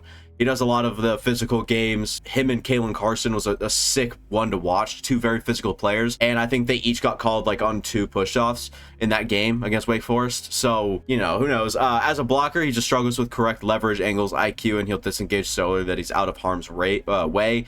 Had a lot of concerns with that there. He's a lot bigger, and like I said, when he knows he can get into a smaller defender's chest and put him on the ground, or at least has a chance to, that's when he's awesome. And then like you look at some of the other things, it's like struggles with leverage, some of the blocking IQ stuff, and he's really early to get out of the way, and he's not really a fan of just like inviting that contact that comes with like being just a physical brawler as a blocker. So many opportunities to make plays after the catch. I think he is a strong runner, but he never really broke loose and made any huge plays. Something we've talked about some of these guys is they have the ability to stay up. They are stout in their lower half, and they want to keep churning, going forward. He just never really broke them off, and when he did, it's when he had open space at the catch. It's not like he's catching the ball, breaking a tackle, leaving, juking a dude, quicks out to the outlet, whatever it is. It's not like a big play receiver after the catch or whatever. Low sample size of press man with the tape I watched. The releases I saw lacked variation and just weren't that effective overall. Used a lot of his size and natural ability for that as well. Doesn't look urgent to his quarterback or for his quarterback while scrambling or looking for options. Lacks some of the nuance of sitting down in zones and reading the defense to help his quarterback out in those underneath situations as well. So Coleman, someone I think just has to develop a better feel. More experience will help him, and he definitely has a role in the NFL. I just don't know where and how a team sees him or incorporates him into an offense. A very hit or miss sort of prospect, I would say. He could end up being really good, honestly. He just falls this far down in the rankings, which I'm not going to say is unfortunate, because obviously I put him here. If I thought it was that, he might have been higher, but I just don't know. I guess I'm just not a fan of, I guess, this skill set and jump ball receivers only. Either they're out of the league in a couple years, or they're the best players in football. So who knows? We'll have to see with Keon Coleman. The speedster himself, we've waited long enough. I'm way lower on him than general consensus right now. Even low people are like, dude, I have him at 11. Is that bad? And yeah, here he is at 14. So Xavier Worthy, Texas, 5'11", 165, literal featherweight, speed demon. That's got a very one-dimensional game because of the absurd speed and size concerns, but he's good at what he does. You look at the athlete score, he's the only one that got a 20, and then a 20 deep threat. I think Brian Thomas the only one to get a 20 in that category there. And then quickness at 18. Yak is actually average. Hands were average, and just some of the other stuff. But lightning quick. He can turn upfield in an instant. Within 2 steps, he's already faster than everyone else around him. Lightning quick. It just kind of speaks for itself. Fast feet, kind of works his way into like positions where, yeah, you're not catching that guy. You'd have to be nuts, like full on like dumb, to play press man on Worthy with no help over top. Even if you eventually, or like even if you're banking on jamming him at the line, he can still beat you on the one odd chance he gets away from you. It's stupid to put him no help press man. Like, that would just be so dumb. and that tells you the type of game breaker he is. He breaks out of his routes quicker than I've seen in this class. He might not be full speed, but at least shows the elite footwork to match the speed. And you're like, dude, you are raving about this guy. These are some of the best notes I've heard on any receiver you've talked about. Yes, I'm very concerned about the size, and we'll get to that eventually. I just wanted to clear that up early. It's like, dude, why don't you have him higher? Don't you know what you're reading? Like, yeah, I do. I also know what I read when it came to his freaking weight, dude. This guy is small. Twisted defenders, who knows he's got him in a blender. Even if the ball's not coming towards him and he's not one to block, and we'll get to that, he will like walk up to him, and just to waste his time or waste the DB's time, he'll like kind of just like, oh, I'm left, you're right, I got you, I turned you around. Like, he's kind of toys with the guys, and it feels mean. It looks cruel. Does a good job just making the guys guess, I guess. Draws flags like crazy when he's got a guy beat. It's pretty easy to draw a flag at his size. One tug on the shoulder pad and he's laying on the ground before the ball's even hit the ground. That's obviously going to be a flag. DBs give him such a cushion because they have to respect the deep speed, obviously. Opening up so many opportunities, especially with the anticipation to throw and a DB 5 yards off. And then all of a sudden, he'll just make a cut and it becomes 7 yards. And then a little corner or comeback route with so much open space. What I'm saying is, same thing as we talked about Troy Franklin, where they respect the speed so much that like they're ready to play off. Like they're ready to go run with you like 50 yards down the field. There was a little dust thing, so I picked it up in case that you didn't know what that was. So when he's like got the cushion, when he breaks, he's already got the 5 yards. And I said he breaks out of the rep or breaks out of cuts a lot like better than a lot of receivers, and so he'll make that extra like 7. So it just becomes like you just have so much open space because they're playing with such a cushion and such a worry that you are going to beat them deep. They have to play that. Like they have to. His release is just trying to run around defenders and run around the guy at sometimes. Like I saw it so many times where he's like going like 5 steps around. It's not like a jab run. It's like all the way around the defender, and that's probably not going to fly in the NFL. Worthy is not a blocker. Even when he should absolutely be blocking the guy, he will just get in the way a little bit. I think I saw something about him and it said like his blocking's like good for his size, and I was like, dude, what are you watching? Because I didn't see a block the whole time, and when he did, it's like one jab at the shoulder, maybe slowed him down a half second, you're welcome, running back. And it's like, dude, it's kind of like, what? Another thing that kind of comes up, avoids contact whenever it's possible most of the time. It's completely understanding considering the size. Like, it's just, whenever it's possible, don't take the hit. Whenever you know it doesn't matter, probably don't take the hit. It's Tyler Lockett-esque. He can get manhandled and stuffed when he can't avoid press man with his release, and I was talking about this earlier with you'd have to be nuts to play press man. He could, like, when you're jammed at the line of scrimmage, you're done. It's Xavier, you're 165 pounds, probably played at like 170, and so you're just like kind of held there and your rep's done, and that kind of sucks, and that just lays into everything. Like physicality at a 2, I think it's probably a low score, like pretty easily, and then blocking at a 1 is by far the lowest score. But that on top with like the man hands, like I thought they were quite average. There are things to obviously love. I'm just not a fan of the body type and the one-dimensional skill set that the NFL has experience with. I guess that's probably the best way to put it. Xavier Worthy falls this far down, and yes, perhaps I should have him higher, but the bad is so bad that he's not a hit or miss, but it depends on a lot, I guess. I'd say this is the boomer bust here with Keon Coleman and Xavier Worthy. Like, it just like hit or miss, and big things to like and very bad things that you don't want to see either. So that whole category is something else, and then we'll get to the next one. But before we get to that, I mean, I think Worthy and Coleman, this tier could be so good. Like they both could be so good. And I think I just have to acknowledge that and clear that up with you guys. It's not like I don't ever see a future for either of these guys. It's just hard for me to bank on them being really good football players in such a high level, I guess, or at such a high level in the NFL. Roman Wilson, the receiver out of Michigan, at 5'11", 185. I'm a lot lower on him than I've seen guys. I mean, like 9 is probably like low on him, I would say. But he's a little guy that likes to play big. Very solid receiver, does a lot really well, and there's not a whole lot he struggles with either. I just don't know how tall the ceiling is for Wilson. I really like the floor as a slot guy. Definitely not like a third option in an offense. I think like a good tight end, a good flanker, or a good X, whatever, and then Roman Wilson. Like, I don't think he's like ever going to be the best, so that's kind of where I question the ceiling, and I definitely didn't see what everybody else did. I thought he was very well rounded, and I think he could be very productive. It's a lot like the Ricky Pearsall conversation here with Roman Wilson. I like when he lunges and gets into a defender's pads, he can actually get the jump on him, and he actually does some damage and pushes him back. At 5'11", 185, I think I had watched Worthy before this and just a few other, like, wow, that's bad blocking for a small dude. And Roman Wilson just comes up and he's a fresh breath of fresh air when it comes to just, like, his strength, and he wants to hold up, and he truly has the effort and pound for pound strength to keep it solid and close, and he doesn't use his weight as like the worst thing ever. He can use every little bit of his length to reach outside his frame and maximize that catch radius he has.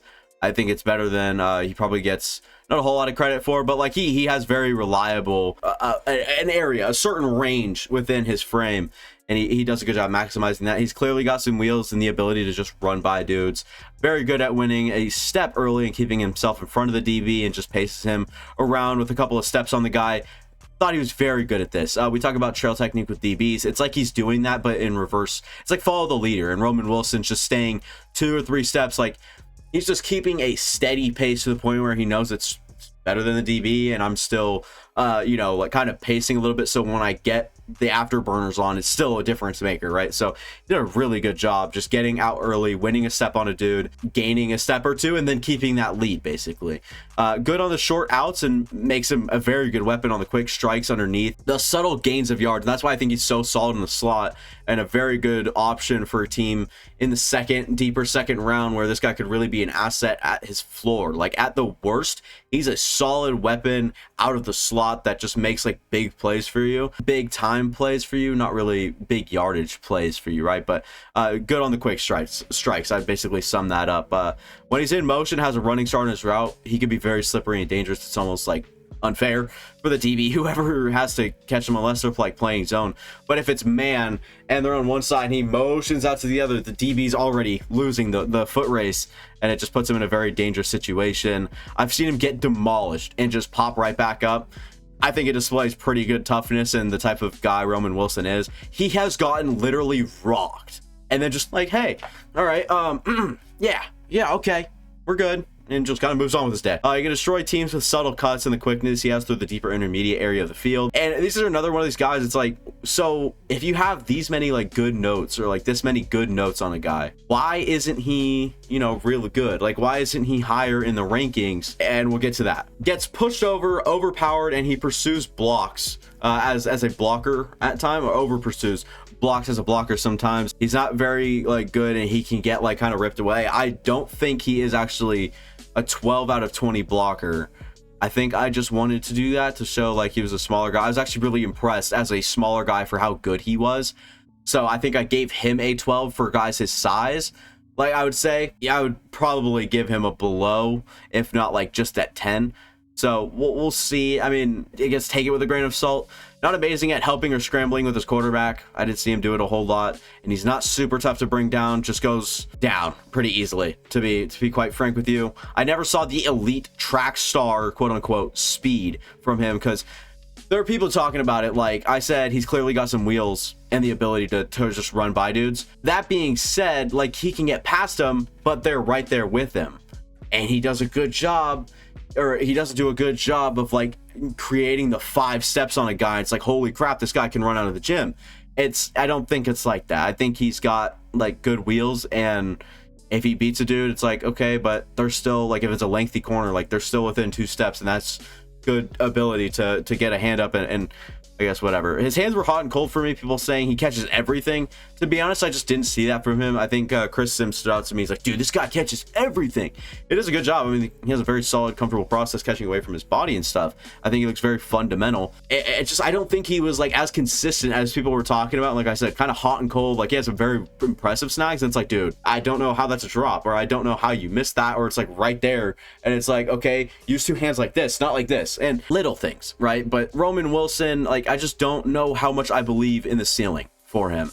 And like I said, at worst, he's a very solid slot option for an NFL team, and that's still valued, I'm sure, greatly on some teams' boards for sure. Next guy we have the Wilson brothers in this tier. It's Johnny Wilson, the Florida State receiver, 6'6", 231. Yes, he is actually that big. That is not a typo. Strap in. He is one of my top 3 favorite prospects in this class. Bo Nix, Bucky Irving, Johnny Wilson, pretty clearly for me. His tape was the most fun to watch out of the receivers because of the very unique tools and high motor he plays with. Wilson's easily the best blocking wide receiver in this class and one of the best at helping his team however he can. I'm a sucker for a team player like that plays such a dominant game of football. Now, yes, look across the criteria, or like all the little scores I have for him, right? 9 athlete, 9 separation, 4 hands, 7 deep threat. 14 yak's pretty good, but 6 quickness. What are you doing? Like, who is this? Like, why is he? Dude, this guy's a freak. I remember I told you 6'6", 231. Yeah, okay. He moved Nate Wiggins around at will. When he got his hands on a guy 50 plus pounds lighter than him, it's game over. They have no chance. He's the best blocking receiver in this class. The releases are freaky. The way this guy's moves looks incredible, especially at the line, considering his size. Like 6'6", 231, getting you lost on the snap is insane. I don't think people are taking, like, he's a freak. He moves linebackers in the run game when he's asked to block at the second level. Linebackers. He's taking linebackers out of the game. All right, he's good. I don't think he could take on an edge rusher one-on-one every play, but you know what? He can take a linebacker out of the play every here and there, right? Or every when he's asked to block on the second level, he ends up chipping a linebacker, whatever. He gets the job done. It's pretty good. He's got deceiving speed because of the long strides, but I've watched him run full speed, and Johnny's running just as, or the guy covering Johnny is going just as fast. Like, I don't think the Clemson game would be fair to compare like Nate Wiggins to Johnny Wilson's speed, but there are others I watch where Johnny Wilson's on a 9 route or a go route, and it's go go go, and then the DB's like running as hard as he can, trying his best to stick right there, and it looks like Johnny Wilson's just all like, I'll jog along here. Like, that's just kind of what it looks like, and that the deceiving speed there and the long strides. He has a flippin' push-pull release. He uses a pass rush move at the line of scrimmage. It's insane. This guy literally has a push-pull. If you don't know what that is, it's where you like do this. So as a defensive or offensive lineman, you get into the guy's chest, you get them to feed in, and then you use that power against them and pull them through your body and use that. He does that as a release. He takes guys and like just rips them and then runs past them. It's insane. He also has this fake block release where he'll go up, act like he's blocking, and then pretend like he's like halfway through the motion of getting into the pads, and then he'll cut out of it. And it's just so fun to watch. It shows the flexible hips and good change of direction at high speeds to make separation at the top of vertical routes. Freaky, I'm telling you, this dude doesn't do it consistently, but he shows the ability to be fluid enough to make separation at the second and third level on a football field at 6'6", 231 on DBs that are significantly lighter than him is insane. Solid possession target over the middle that can endure contact, just uses frame for leverage with ideal quickness to get open over the middle. Solid possession, nope, just read that. Flashes, good power and motor after the catch with some space. Dude, he catches it, and if there's someone like a shoestring tackler who misses, and boom, just like that, he's got 5 yards to diagnose the situation. He is very good when it comes to lowering a shoulder or like going past it. I will say though, the below the waist tackles are very effective on him when it comes to like a DB, because what is he gonna do? He's gonna lower a shoulder all the way down to his knees? Like, no, that's not how it really works. So he's pretty vulnerable at the bottom half, but if a DB doesn't understand that, he's gonna get bodied. When he's against press coverage, he can literally shove the guy out of the way, maybe even one-handed, just kind of get out of my way, I'm going around you, like that sort of thing. Definitely shows the effort to create out of structure and does a good job being aware and getting to the right spots while he's improvising with his quarterback for sure. Definitely just a high motor player. He can block guys to the next zip code. He is so reliable, strong, lengthy, really understands blocking leverages and angles, and has such an advantage being 6'6", 231, blocking dudes that, again, don't belong in the same zip code as Johnny Wilson. So a very fun pros section, and we'll get to the cons. He's got this amazing size, yet he struggles with physicality and contact at the catch point, and never really comes down with the spectacular catches, which is really rough. There are times where he reaches so far out and grabs a nice snag like over the sideline, whatever it is, and it's like, dude, he's maximizing his length there and getting a nice one. Oh, but he never really like goes up, contests, and wins. Like, it's kind of crazy at his size. Sometimes it looks like he's just dragging dead weight around and makes some very sloppy cuts and movements. Looked like Bambi, if I'm being honest. Clumsy runner after the catch, like kind of just like balled up, I guess is the best way to say it. catches the ball, starts to stumble, then it snowballs a little bit, and he's just head over heels, and yeah, people are getting at him, and people are bouncing off it. Whatever it is, it's just very clumsy. Legit looks like a baby deer at times. He lacks balance, stability, and sometimes he'll just stumble by himself. That's kind of what I was talking about. His hands don't look natural, and it may even look uncoordinated at times. I think it's a medical condition, because the amount of times I've watched him just go up and maximize, I said, his length and his massive wingspan, snag a ball that no one else has a chance at, is amazing. But then there's times where he's like trying to trap the ball like this, or like, there's just times I'm like, dude, that has to be like mentally induced. That is so bad, it can't be real. Like, it's just kind of crazy to me that he can do like the extraordinary, and then just be so inconsistent to the point where he's like, or I'm reacting to an attempted catch like, dude, what the hell was that? Sometimes he can work open, and most of the time it's against zone, but he struggles to create separation against, or yeah, I guess man coverage by himself. Got a sticky corner. He's pretty much not ruled out of the game. He just has to win a lot different than a lot of guys, and be more physical, which he's not like the greatest at, but he can box a guy out. Like, inside leverage is good for him. I just don't think he'd win like one-on-one on the third level, and then it's tough on like slants, and he gets to the second level. Like, there's just a few things that you worry about, and he just doesn't play as big as he is. And there's some pretty major cons, but there are some huge things to love about Johnny Wilson, just as much as like a pawn in an offense. I love Johnny Wilson. It's absurd. I'm like addicted to the tape. Like I said, most fun to watch for sure. Just the way he can throw dudes out of the way. High motor, team worker, or team player. Just does a lot, and I love the player for sure. Last year with Roman Wilson and Johnny Wilson, the Wilson brothers. I did not set it up to be like that. Kind of just fell into place. I thought I had the same thing typed twice, so I was going to like redo it. I was like, oh wait, no. So I mean, I like the two players, very different, and I just think they kind of fell in the same place and were a tier above the guys. And then they definitely weren't Xavier Worthy and Keon Coleman, so I kind of had to just put them down another tier from them. Brenden Rice, the next guy up here at wide receiver, 17. Wow, okay. 6'2", 208. Just like the player, obviously son of Jerry Rice. He gets talked about that enough, so won't really hit on it. He puts in the work and has a very good motor, and that's very visible. He still has some concerns and inconsistencies, but I really like his upside and hard work. That is obviously, again, very visible. I guess we'll just hop right in here. Great blocker with more than enough strength and physicality to drive dudes downfield at will. There are times where he literally just gets the leverage, and he just has the ability to just drive the DB around or do whatever, and especially when they're smaller than him, which a lot of them are at 6'2", 208. Gives 100% all the time. It really impressed me when he'd sprint down the field on run plays just to take one corner away and kind of do a little runoff. He'd just run away from the corner or run away from the play, and then the corner falls with him, and it's just like he's trying his hardest to do even that, which kind of really surprised me, and it's really impressive. Good job using his length and adjusting to the ball while shielding or getting away from the defender. It's another one of these like big receiver things, and it's just another checked box for him. Basically, you expect these guys to do that. When they do that, it's a checked box for sure. Has a great motor after the catch, maximizing every opportunity and every yard with no shortage of power or effort. This is a pure dog, I would say, that we have here with Brenden Rice, that just does a great job. I would say even just maximizing his opportunities. Another reason he's higher here in this rankings. I like his ability, and I know he's gonna work in the NFL because of the work ethic, the hard work, and again, maximizing the opportunity.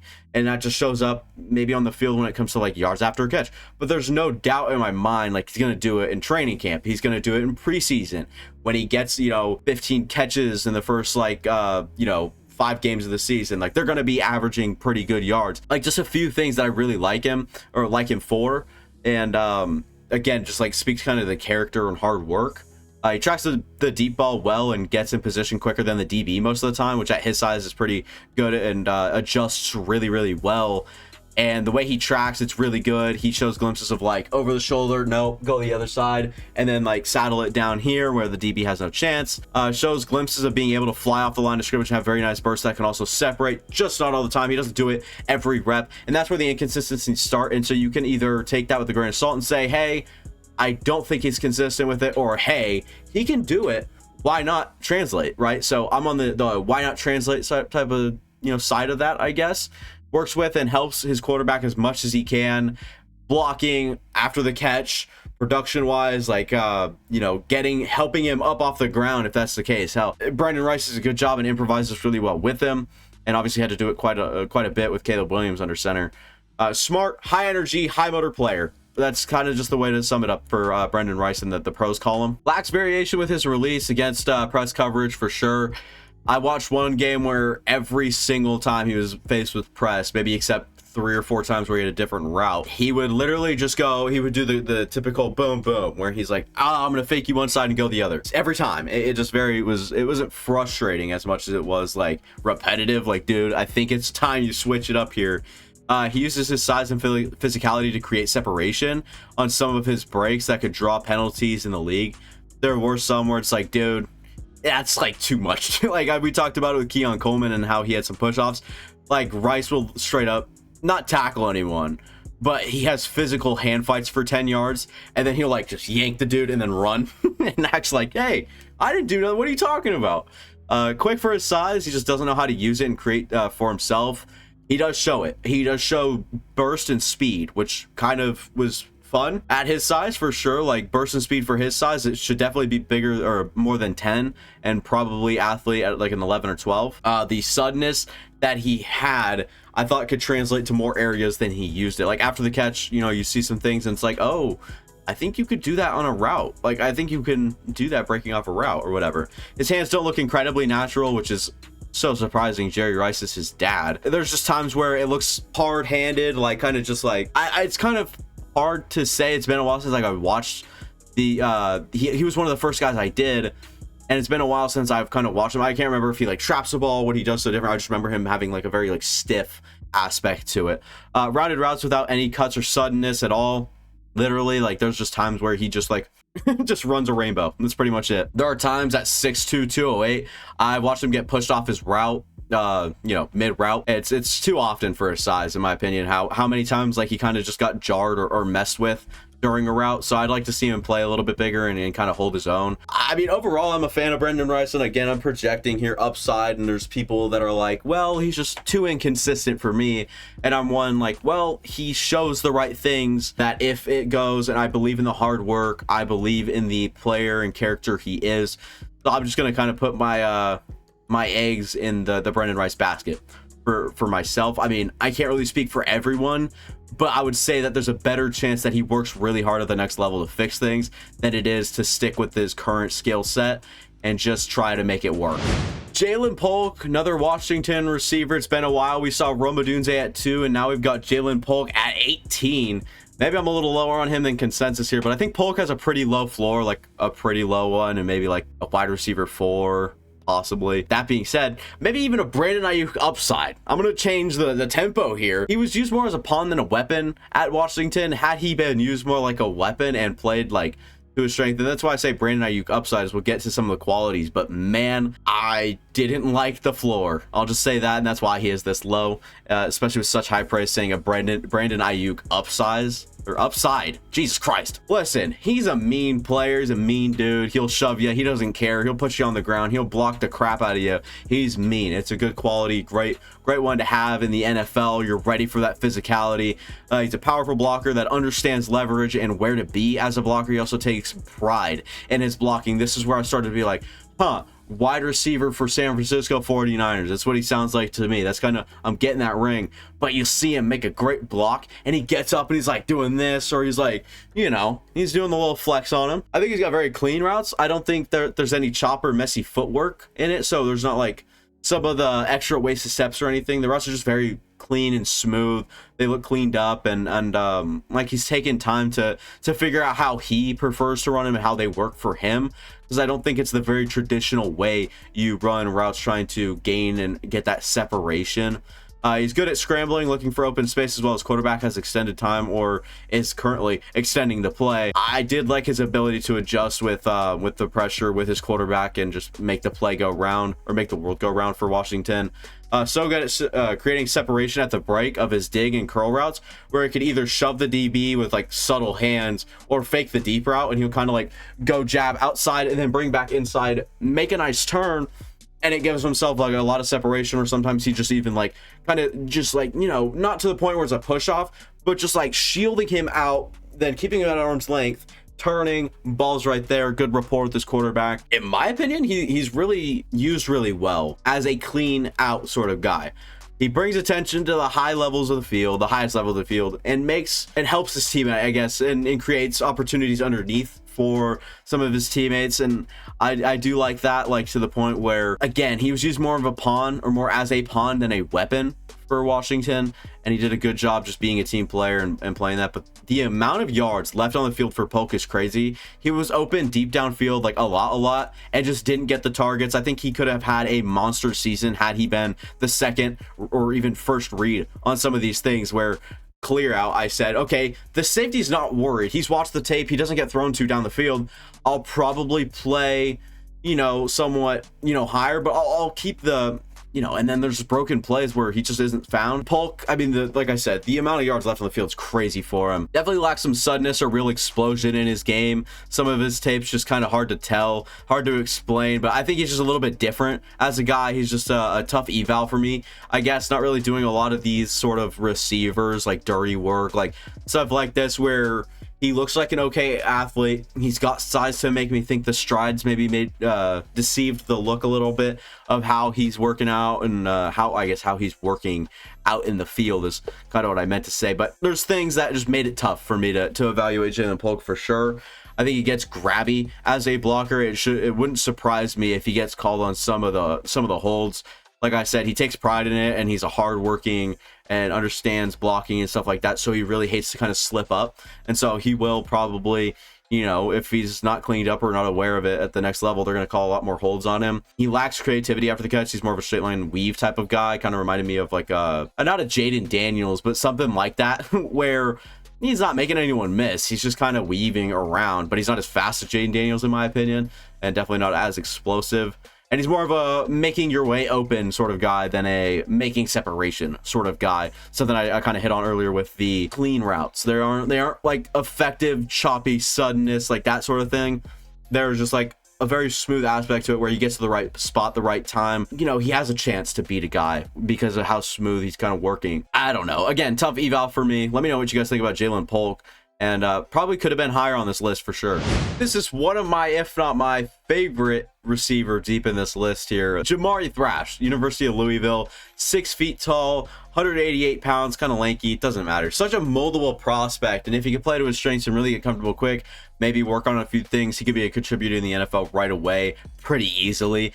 I think Louisville doesn't use him well at all, but the NFL will identify and use what he's good at. And I think that's like the big thing is you can get these guys playing to their strength. It's a whole lot different. And I don't think Louisville did that well for Thrash, but we'll get into what he does well and what the NFL should use him for. I think we talk about the length a lot, like 6 foot 188. It's like, okay, and he has a slider frame, but he's actually a surprisingly powerful runner with a good ability to turn his legs and prevent going down pretty easily. And that comes with the feisty attitude, showing good competitiveness. Like, okay, there are times where it's like, don't get into a fight, and he does. Like, he kind of, trash talks and doesn't throw hands or anything like obnoxious. It's just kind of, would you do that again? Like, if you maybe when you're 30, you're gonna be like, oh, I was a stupid kid, like that sort of thing.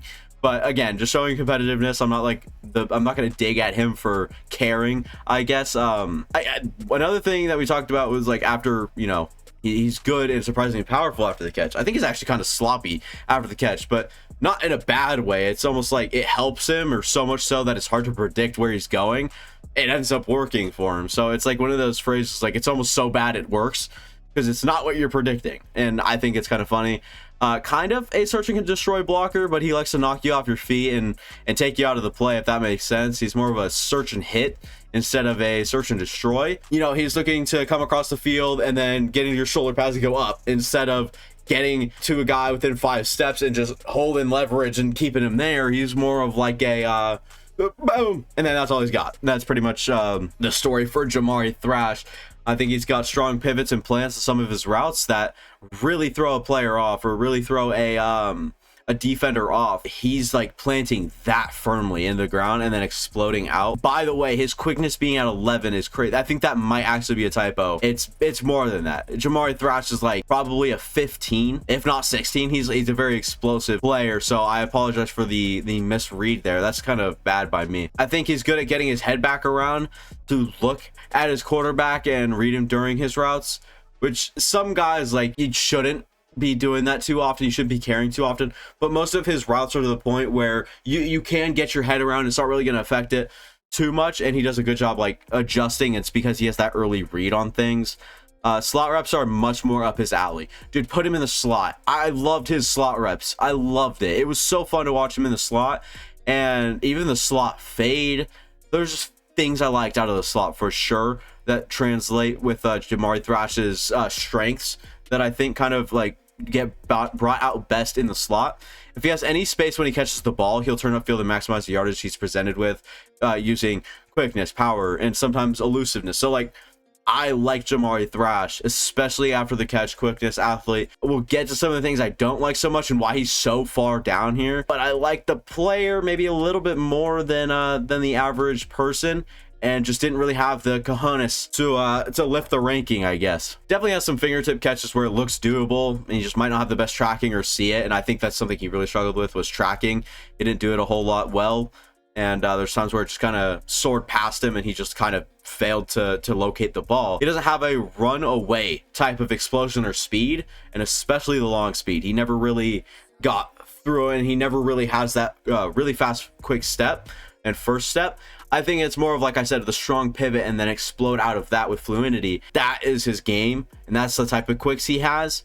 If he's against a nickel or just a high effort corner and run defense, he doesn't match the same effort snap for snap and eventually gets outworked or just like overpowered from a snap to snap basis. If he's tired down or wore down from the rest of the game, he's against someone that works a little bit harder than he does in the blocking, he's gonna get outmatched pretty easily.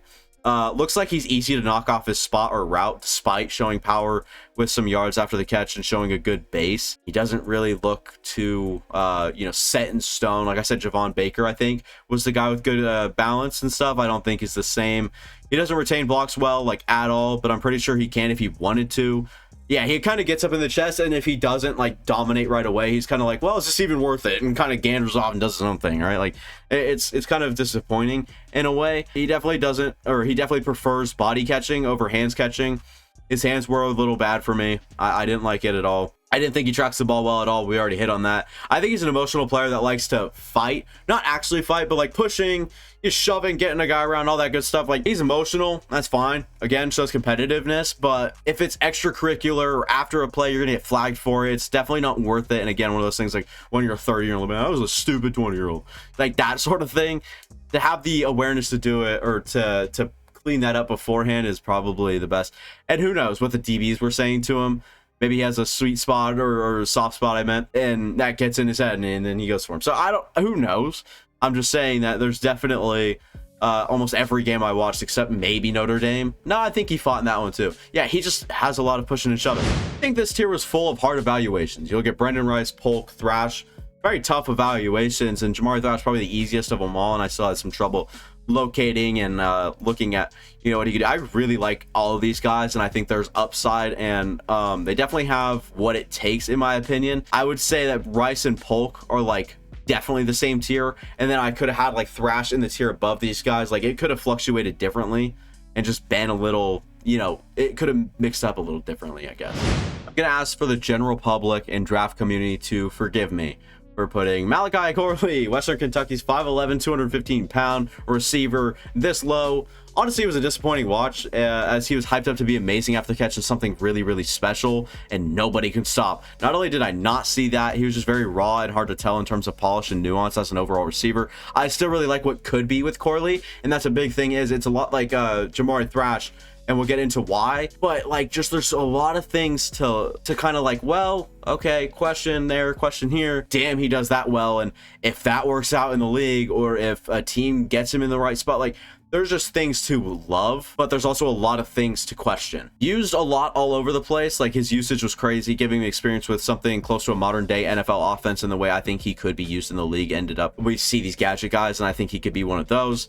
Punisher as a blocker, he's against lower level players, but he can still push guys around, which is what you like to see at the lower level. I guess he has like a lower, pad level too, and it kind of helps him get up and through at 5'11". Like, he's not small by any means. He can take a beating, then get right back up like nothing happened. Good durability. We're talking about Roman Wilson, same sort of thing happening here with Malachi Corley. Bigger dude than Roman, so Roman, I would have to say, gets the edge on that one.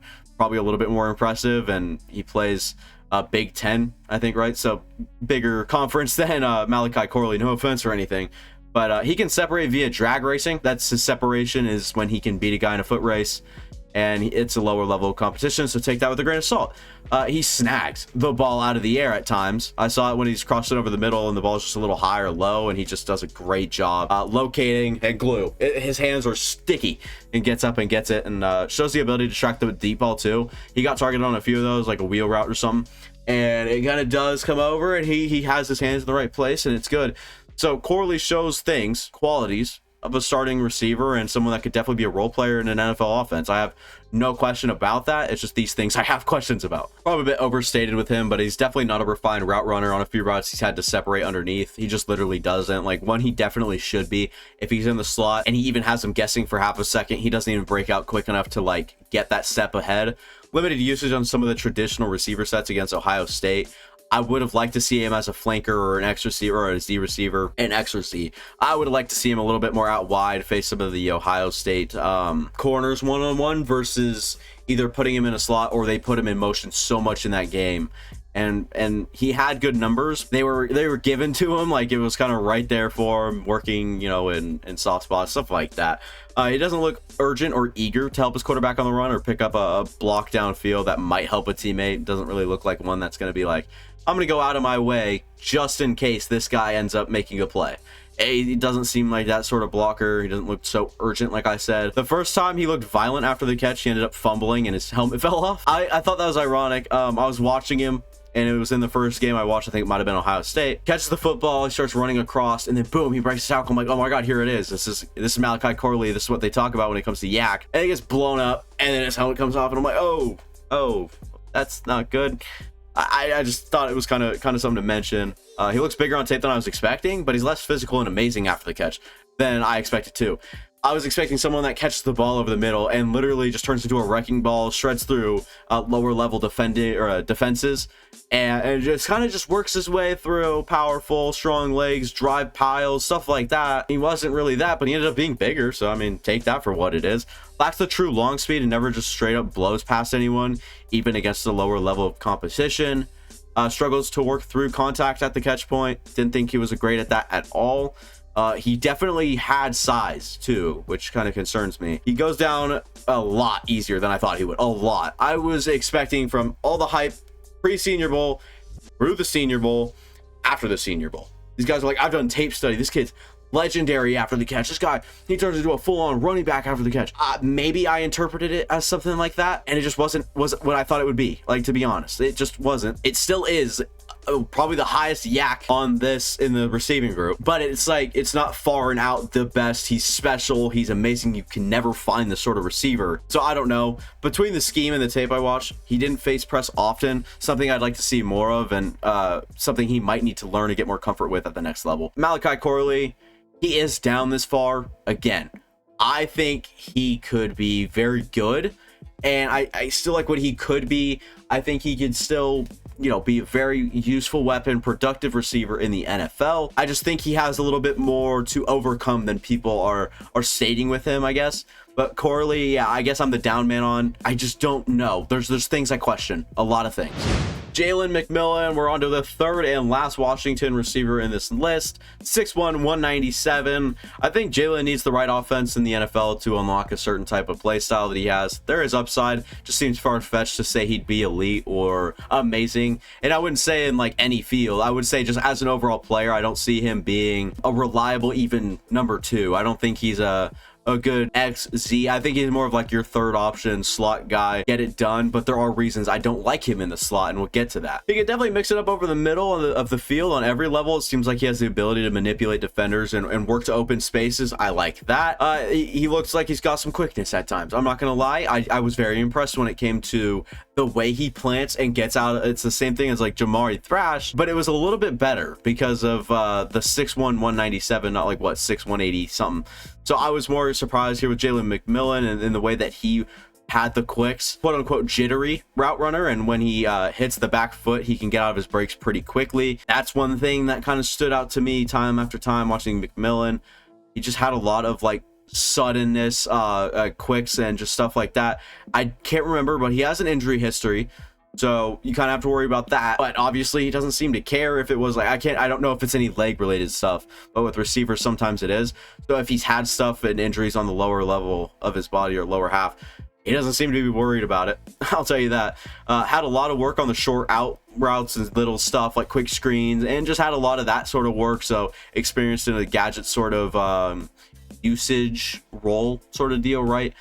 Pretty shifty and fluid after the catch, though he lacks some physicality overall. Just as a player, not really physical, but again, fluid and shifty after the catch. I did like him there. Displays a nice double move and also seems to bait some overly aggressive corners really well. I think he's really smart. I think he's got what it takes between the ears to make it at the NFL level, and again, play to those strengths. I wouldn't say work hard and work better than everybody else, or work hard and get better than everybody else. I think it's more of you know, polish what you're already good at, and that you stick to that skill set, and he could be a good player. And again, like I said, Jalen needs the right offense in the NFL to unlock his certain play style, and I think that that's just kind of how I see him. There was a good job, like he diagnoses what the corners were doing against him for the previous 5 reps, and he's like, all right, this rep I'm going to do this. Penix, watch out. Or like he tells his quarterback, hey, I'm gonna wait for a play that I'm the 1 or 2 read. Look at my way, dude. I'm gonna be open. Like that sort of confident or smarts to know just about how he's going to set up the next rep or whatever. He gets to the right places to block. He just gets pushed over and pushed aside too easily. And it was like funny to watch. I would never say it's funny to watch someone get pushed over, but there are times where it's like he almost feels secure in the block, and then the runner gets closer. He's like, I'm doing it. And then he just gets swiped away. And yeah, it's like he got moved out of the way pretty easily. It's like dictating the block. He was never doing that. Not once. Goes down generally easy. Yeah, he's kind of bad in that range there. I watched him drop the ball on a layup. Then about 3 plays later, come back, caught a ball over the middle, and fumble. Some insecurity there, I guess. You know, I don't know how high I would, you know, have his hand score. 9 seems a bit much, so he must have plucked the ball every here and there. I think it's good, but he also seemed to be more of a distraction than a weapon or a focal point at times. In that offense we talked about with Polk, he's most of the time, majority, I felt like he was being used more as a pawn than a weapon. And McMillan, same sort of thing, sort of a distraction more than a weapon or a focal point on the offense or a first read. So that's kind of, I guess, the model at Washington if you're not Odunze, right? So I guess there's that. Some of the routes that actually look effective are the few that take so long to develop. I don't know if they'd work in the NFL. 3 seconds go past, and then boom, he finally makes his cut, and he's working open. Oh, Michael Penix already threw it away. Bummer. I don't think that'll translate to the next level really well. And then we get to his physicality. Like, I think his contested catch percentage for PFF or whatever, so low, like criminally low, 6th percentile. It's not good. McMillan is not a physical player, and that worries me a lot, and a reason he's so far down this. And I think, again, have to work to a certain play style, which kind of caps off any receiver, really. 2 different sort of evaluations, but sort of the similar story here with McMillan and Corley. They do a good job, you know, doing what they do well, and then there's a few things that you have questions about, and then stuff you just are discouraged by. So I'd say, like, they're good at, like, you know, not one-dimensional. That kind of sounds tough. It's they have something unlocked, and then you just, like, work with that. Like, it feels like just the best way to say it.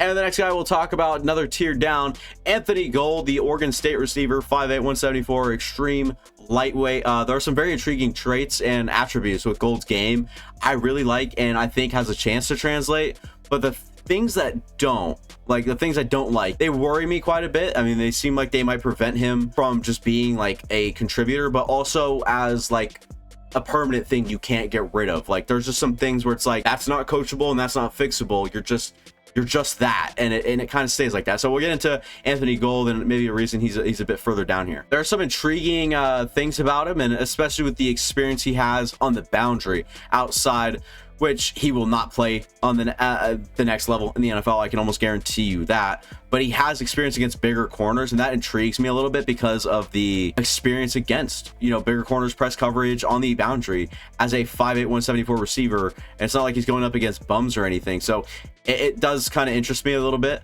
He beats guys so often when he's just racing across the field. We've said that about a few guys, and it's not like the lack of separation. It's just like these guys are like road runners. If it's one-on-one, you can throw it to them every time. They just seem to have the understanding and quicks to like release and get down the field and just like know how to stay a step ahead almost. Does a good job adjusting to a bad throw.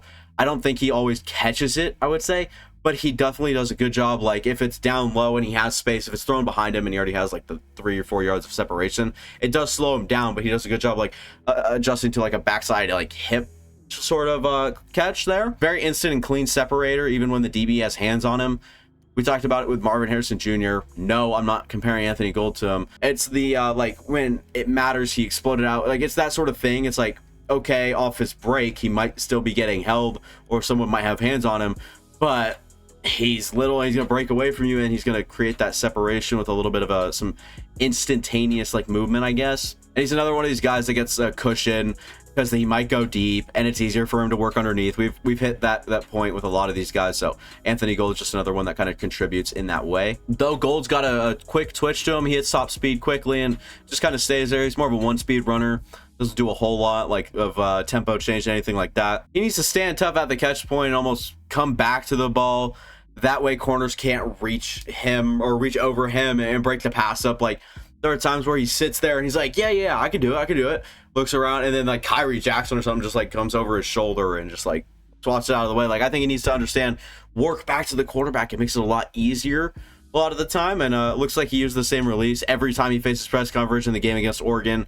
I think I said the same thing about like Brenden Rice, except that was like through multiple games. But this literally killed me watching the Oregon game, was he literally did the same thing every time. And when you're that small, you can't do that in the league. If a bigger DB says, I know what you're doing on this rep on the release, you're screwed. You're gonna get tied down, and I don't think you'll face a whole lot of press at the next level because you'll probably be playing in the slot quite a bit. So maybe that's just, you know, a thing you kind of throw aside or kind of just not worry about too much, I guess. Goes down very easily when he's got no momentum behind him, or just kind of in general for a smaller guy. He likes to stay up a little bit better, but there's times where he's like just getting going and someone can pull on his little shoestring and he's down. So a little worried there. Gets thrown off his routes by some of the slightest contacts at time. Another reason, like his physicality was not good. When you're that small, it's hard to be to keep up, I guess, that good. And his blocking wasn't good. Yards after catch just kind of went down easily. I didn't think he was like over the top speed wise either, which a lot of people say, yeah, he's like twitchy and he has a great top speed. I was like, there's a twitch. He gets to a speed, and again, 1-speed runner, and it's actually not that fast. It's not like he's running 4.3s. Or what did he? I could be talking out of my butt right now. That is crazy. I think he might have. 4.39, take that, me. I'm so stupid. And he actually had a 1.49 10-yard split. That's insane. But also expected at 5'8", 174. But yeah, sorry, Anthony. You have 4.39 speed. I would like you to play bigger than 174, so you might lose that. So technically, I'm still right, and we're just going to call that quits. Yeah, cool.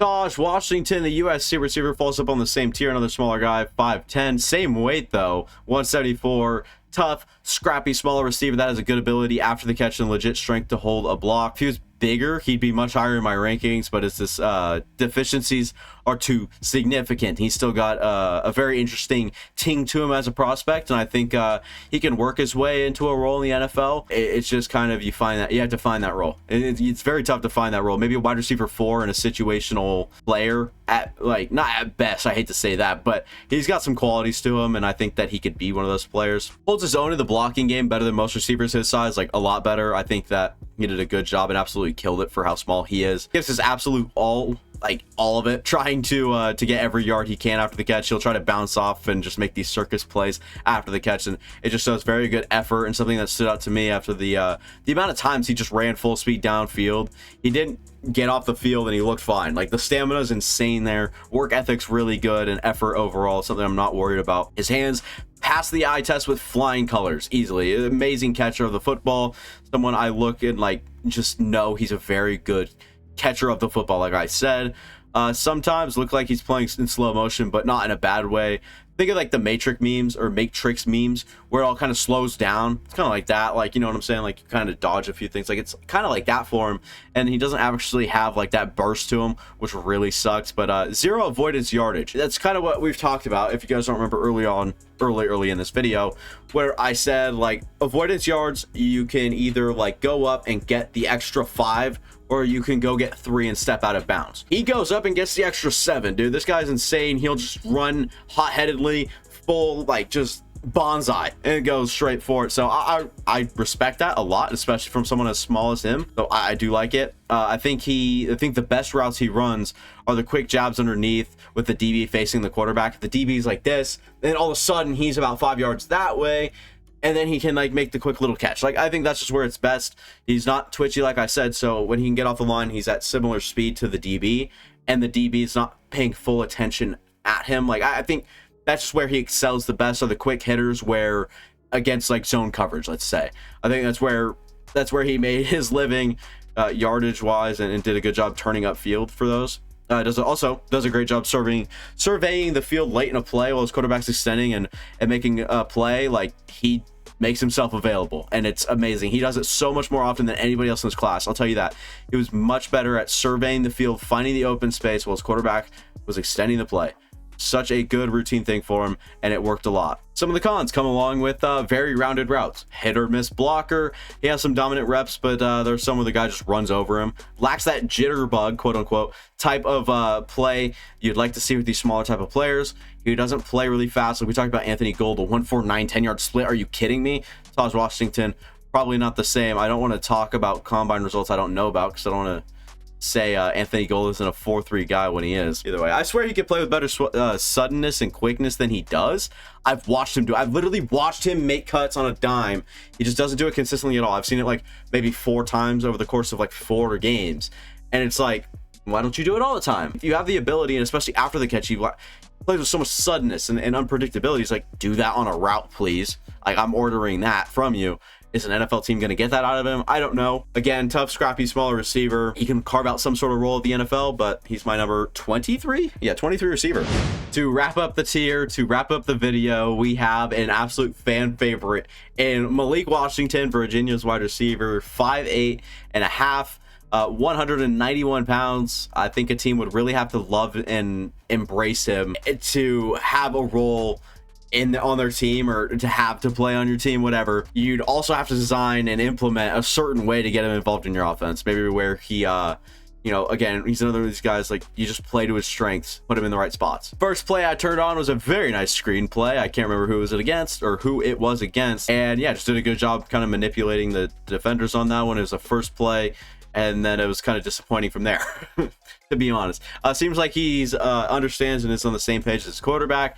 I liked Virginia's quarterback, by the way. I think that number 11 kid, just as a little side note out there, but yeah, I did a good job working with his quarterback. Powerful, driving legs that don't stop. I like that a lot. And you'll see his yak scores up there, along with his hands. I liked his hands quite a bit. Another one of these guys that, long speed looks better than his starting speed. He doesn't have that jitterbug aspect to him. The long speed makes me think some build-up speed to his game, and to make up for something that he maybe lacks underneath. I like the long speed for sure. I just don't think he displayed it near enough for me to say, yeah, I want that guy running down the field as something he's good at. So I didn't give him like an athlete score through the roof, because it took so long to build that speed. And the point where it's like, I might be being deceived because of the short strides. It might not be, amazing all the way, but the effort when he's blocking in the run game is solid. Just remember that the effort is solid. Good hands. They look fluid and make most grabs away from his frame. That's what you like to see. You don't like to see like the body catching that here and there. It's like the stick and pluck. Like, that's kind of the what you want to see routinely. Consistency, just stuff like that, and that sort of criteria is what you really look for these good hands. And he has one hell of a double move, I'll tell you that. I think probably one of the better ones I've seen in this class. And those are the ones, okay, I remember he would do a double move, he'd get a catch in wide open space, and then he would really struggle to build speed up. And that's where I started to question the athlete. He did still flash the ability to win downfield time to time. So, like I said, it's kind of hit or miss for me. So it wasn't ever to the point where I'm like, okay, yep, this guy, he's a full-on athlete. I never really gave him that credit because it was a little inconsistent, but I did see him win and have kind of glimpses of it. It's hard to explain. It was kind of an anomaly. That's not a word. An anomaly. I don't think it works through contact all that well at all. I mean, for his size, I would say it's better than you might have thought, but just doesn't still, work through contact amazingly. Seems to be more of the classic, work your way open, then separate on a dime, get underneath, get up, go out. Like, just little things to create the separation.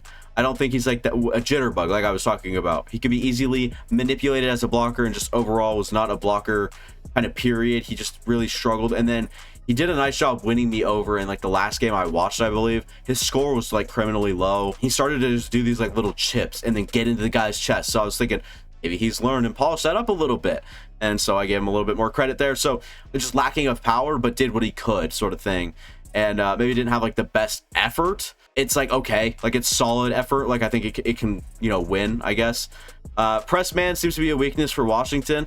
He gets jammed at the line or just struggles to get around his man at times. He didn't really like have the release or anything crazy other than like working around him with smaller, you know, you have that advantage at 5'8" at times on the release, where guys like kind of struggle with hand placement and holding and stuff like that. So he still got around, but it was at times where he'd just kind of get jammed up and would really suck against press. And that was actually a pretty low sample size for him because he played the slot a lot of the times. A lot of these smaller yak guys are twitched up and try to make up for their size with effort, but Malik Washington is average as an athlete and has okay effort. I wasn't a fan of like this, like we talked about Tahj Washington. He was scrappy, he was doing it right, but I like the effort there. Malik Washington, it's not the same. It's okay effort. I think he's an average athlete with maybe quick off the line or whatever. Like there's just little things. So I don't know. Malik Washington, again, a little bit of an anomaly, a very tough evaluation for me, and he just isn't my type, I guess. I look at some of these guys, and especially in this third tier, let me guess here, Anthony Gould, Tahj Washington, Malik Washington, there's a theme, and they're all smaller, and so maybe that's just not my flavor, but I don't know. Like, it just was tough to say he would be a for sure thing. Like I said, a team would have to really love him to embrace the role. He would have to play on your team. I think he's very limited, and you have to play to these things. You'd have to design and implement a certain way to get him involved in your offense where maybe he does well. He only might do well. Like, there's still a question for me. So I'm not real high on Malik. I think I'm very low on him compared to consensus, but I don't mind what could be still. I'm never gonna say never. I'm just not putting money on Malik Washington. Good receiver, I guess, still, as a pure college receiver. I don't know how well his game translates, and that's probably the biggest question. Last tier of the video goes Anthony Gould, Tahj Washington, Malik Washington. So we got the Washington brothers. They're not brothers, by the way. I don't know that, actually. They could be, who knows. And Anthony Gould, a lot of these smaller guys that very specific, one-dimensional. Tahj Washington, probably a little bit more of the freedom side of a guy, more than the like stick to staying small. Like I like to think he likes to play bigger. I don't know where these guys will go in the NFL draft. Anthony Gould is probably the highest drafted, but if a team falls in love with Malik Washington and his ability, like I can see that. I don't think Washington would be as high up there on teams draft boards. Special teamer, like, could be fun. Returner possibly. Like, I don't know. There's just some things to like and not like about this tier, but you know what, we had a solid go, and then the 11th tier has to be the 11th tier. You know, I did it correctly if I'm not high on the last tier in the video, right? Anyways, guys, that'll do it for me. Thank you guys for watching. If you guys watched all the way through, you are a psycho, and I do appreciate that a lot. Let me know how you felt about this video, if I should do rankings like this in the future. I think running backs are next for me, then we'll have tight ends, and we'll see if we can pump out any other or defensive positions before the NFL draft actually comes around. I got started late, and I really caught my stride late. I'm gonna look to do a lot with the 2025 class for sure, so stick around for that. If you really love the draft, I've really taken a liking to it this past season, just looking to get really into it and really kind of put all my eggs in one basket here, and it's the draft basket. We're getting invested and we're getting going. This is just the start, and hopefully you guys like this, and let me know how you think I could improve the channel, the rankings, the videos, the production, anything like that. I do have some upgrades, like equipment wise, coming in. I'm getting a new microphone, so hopefully that works. These janky old things, like I have a broken headset, so new ones are coming in. So like we're just looking to invest in this a little bit, get into it, and really dive in. So let me know how you guys feel about the videos, and if you guys watch the channel, let me know how you feel about the channel. Let me know if there's any way you think I can improve, and don't say my crappy rankings, all right? They'll get better.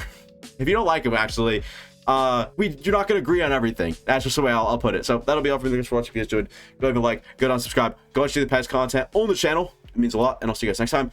Deuces.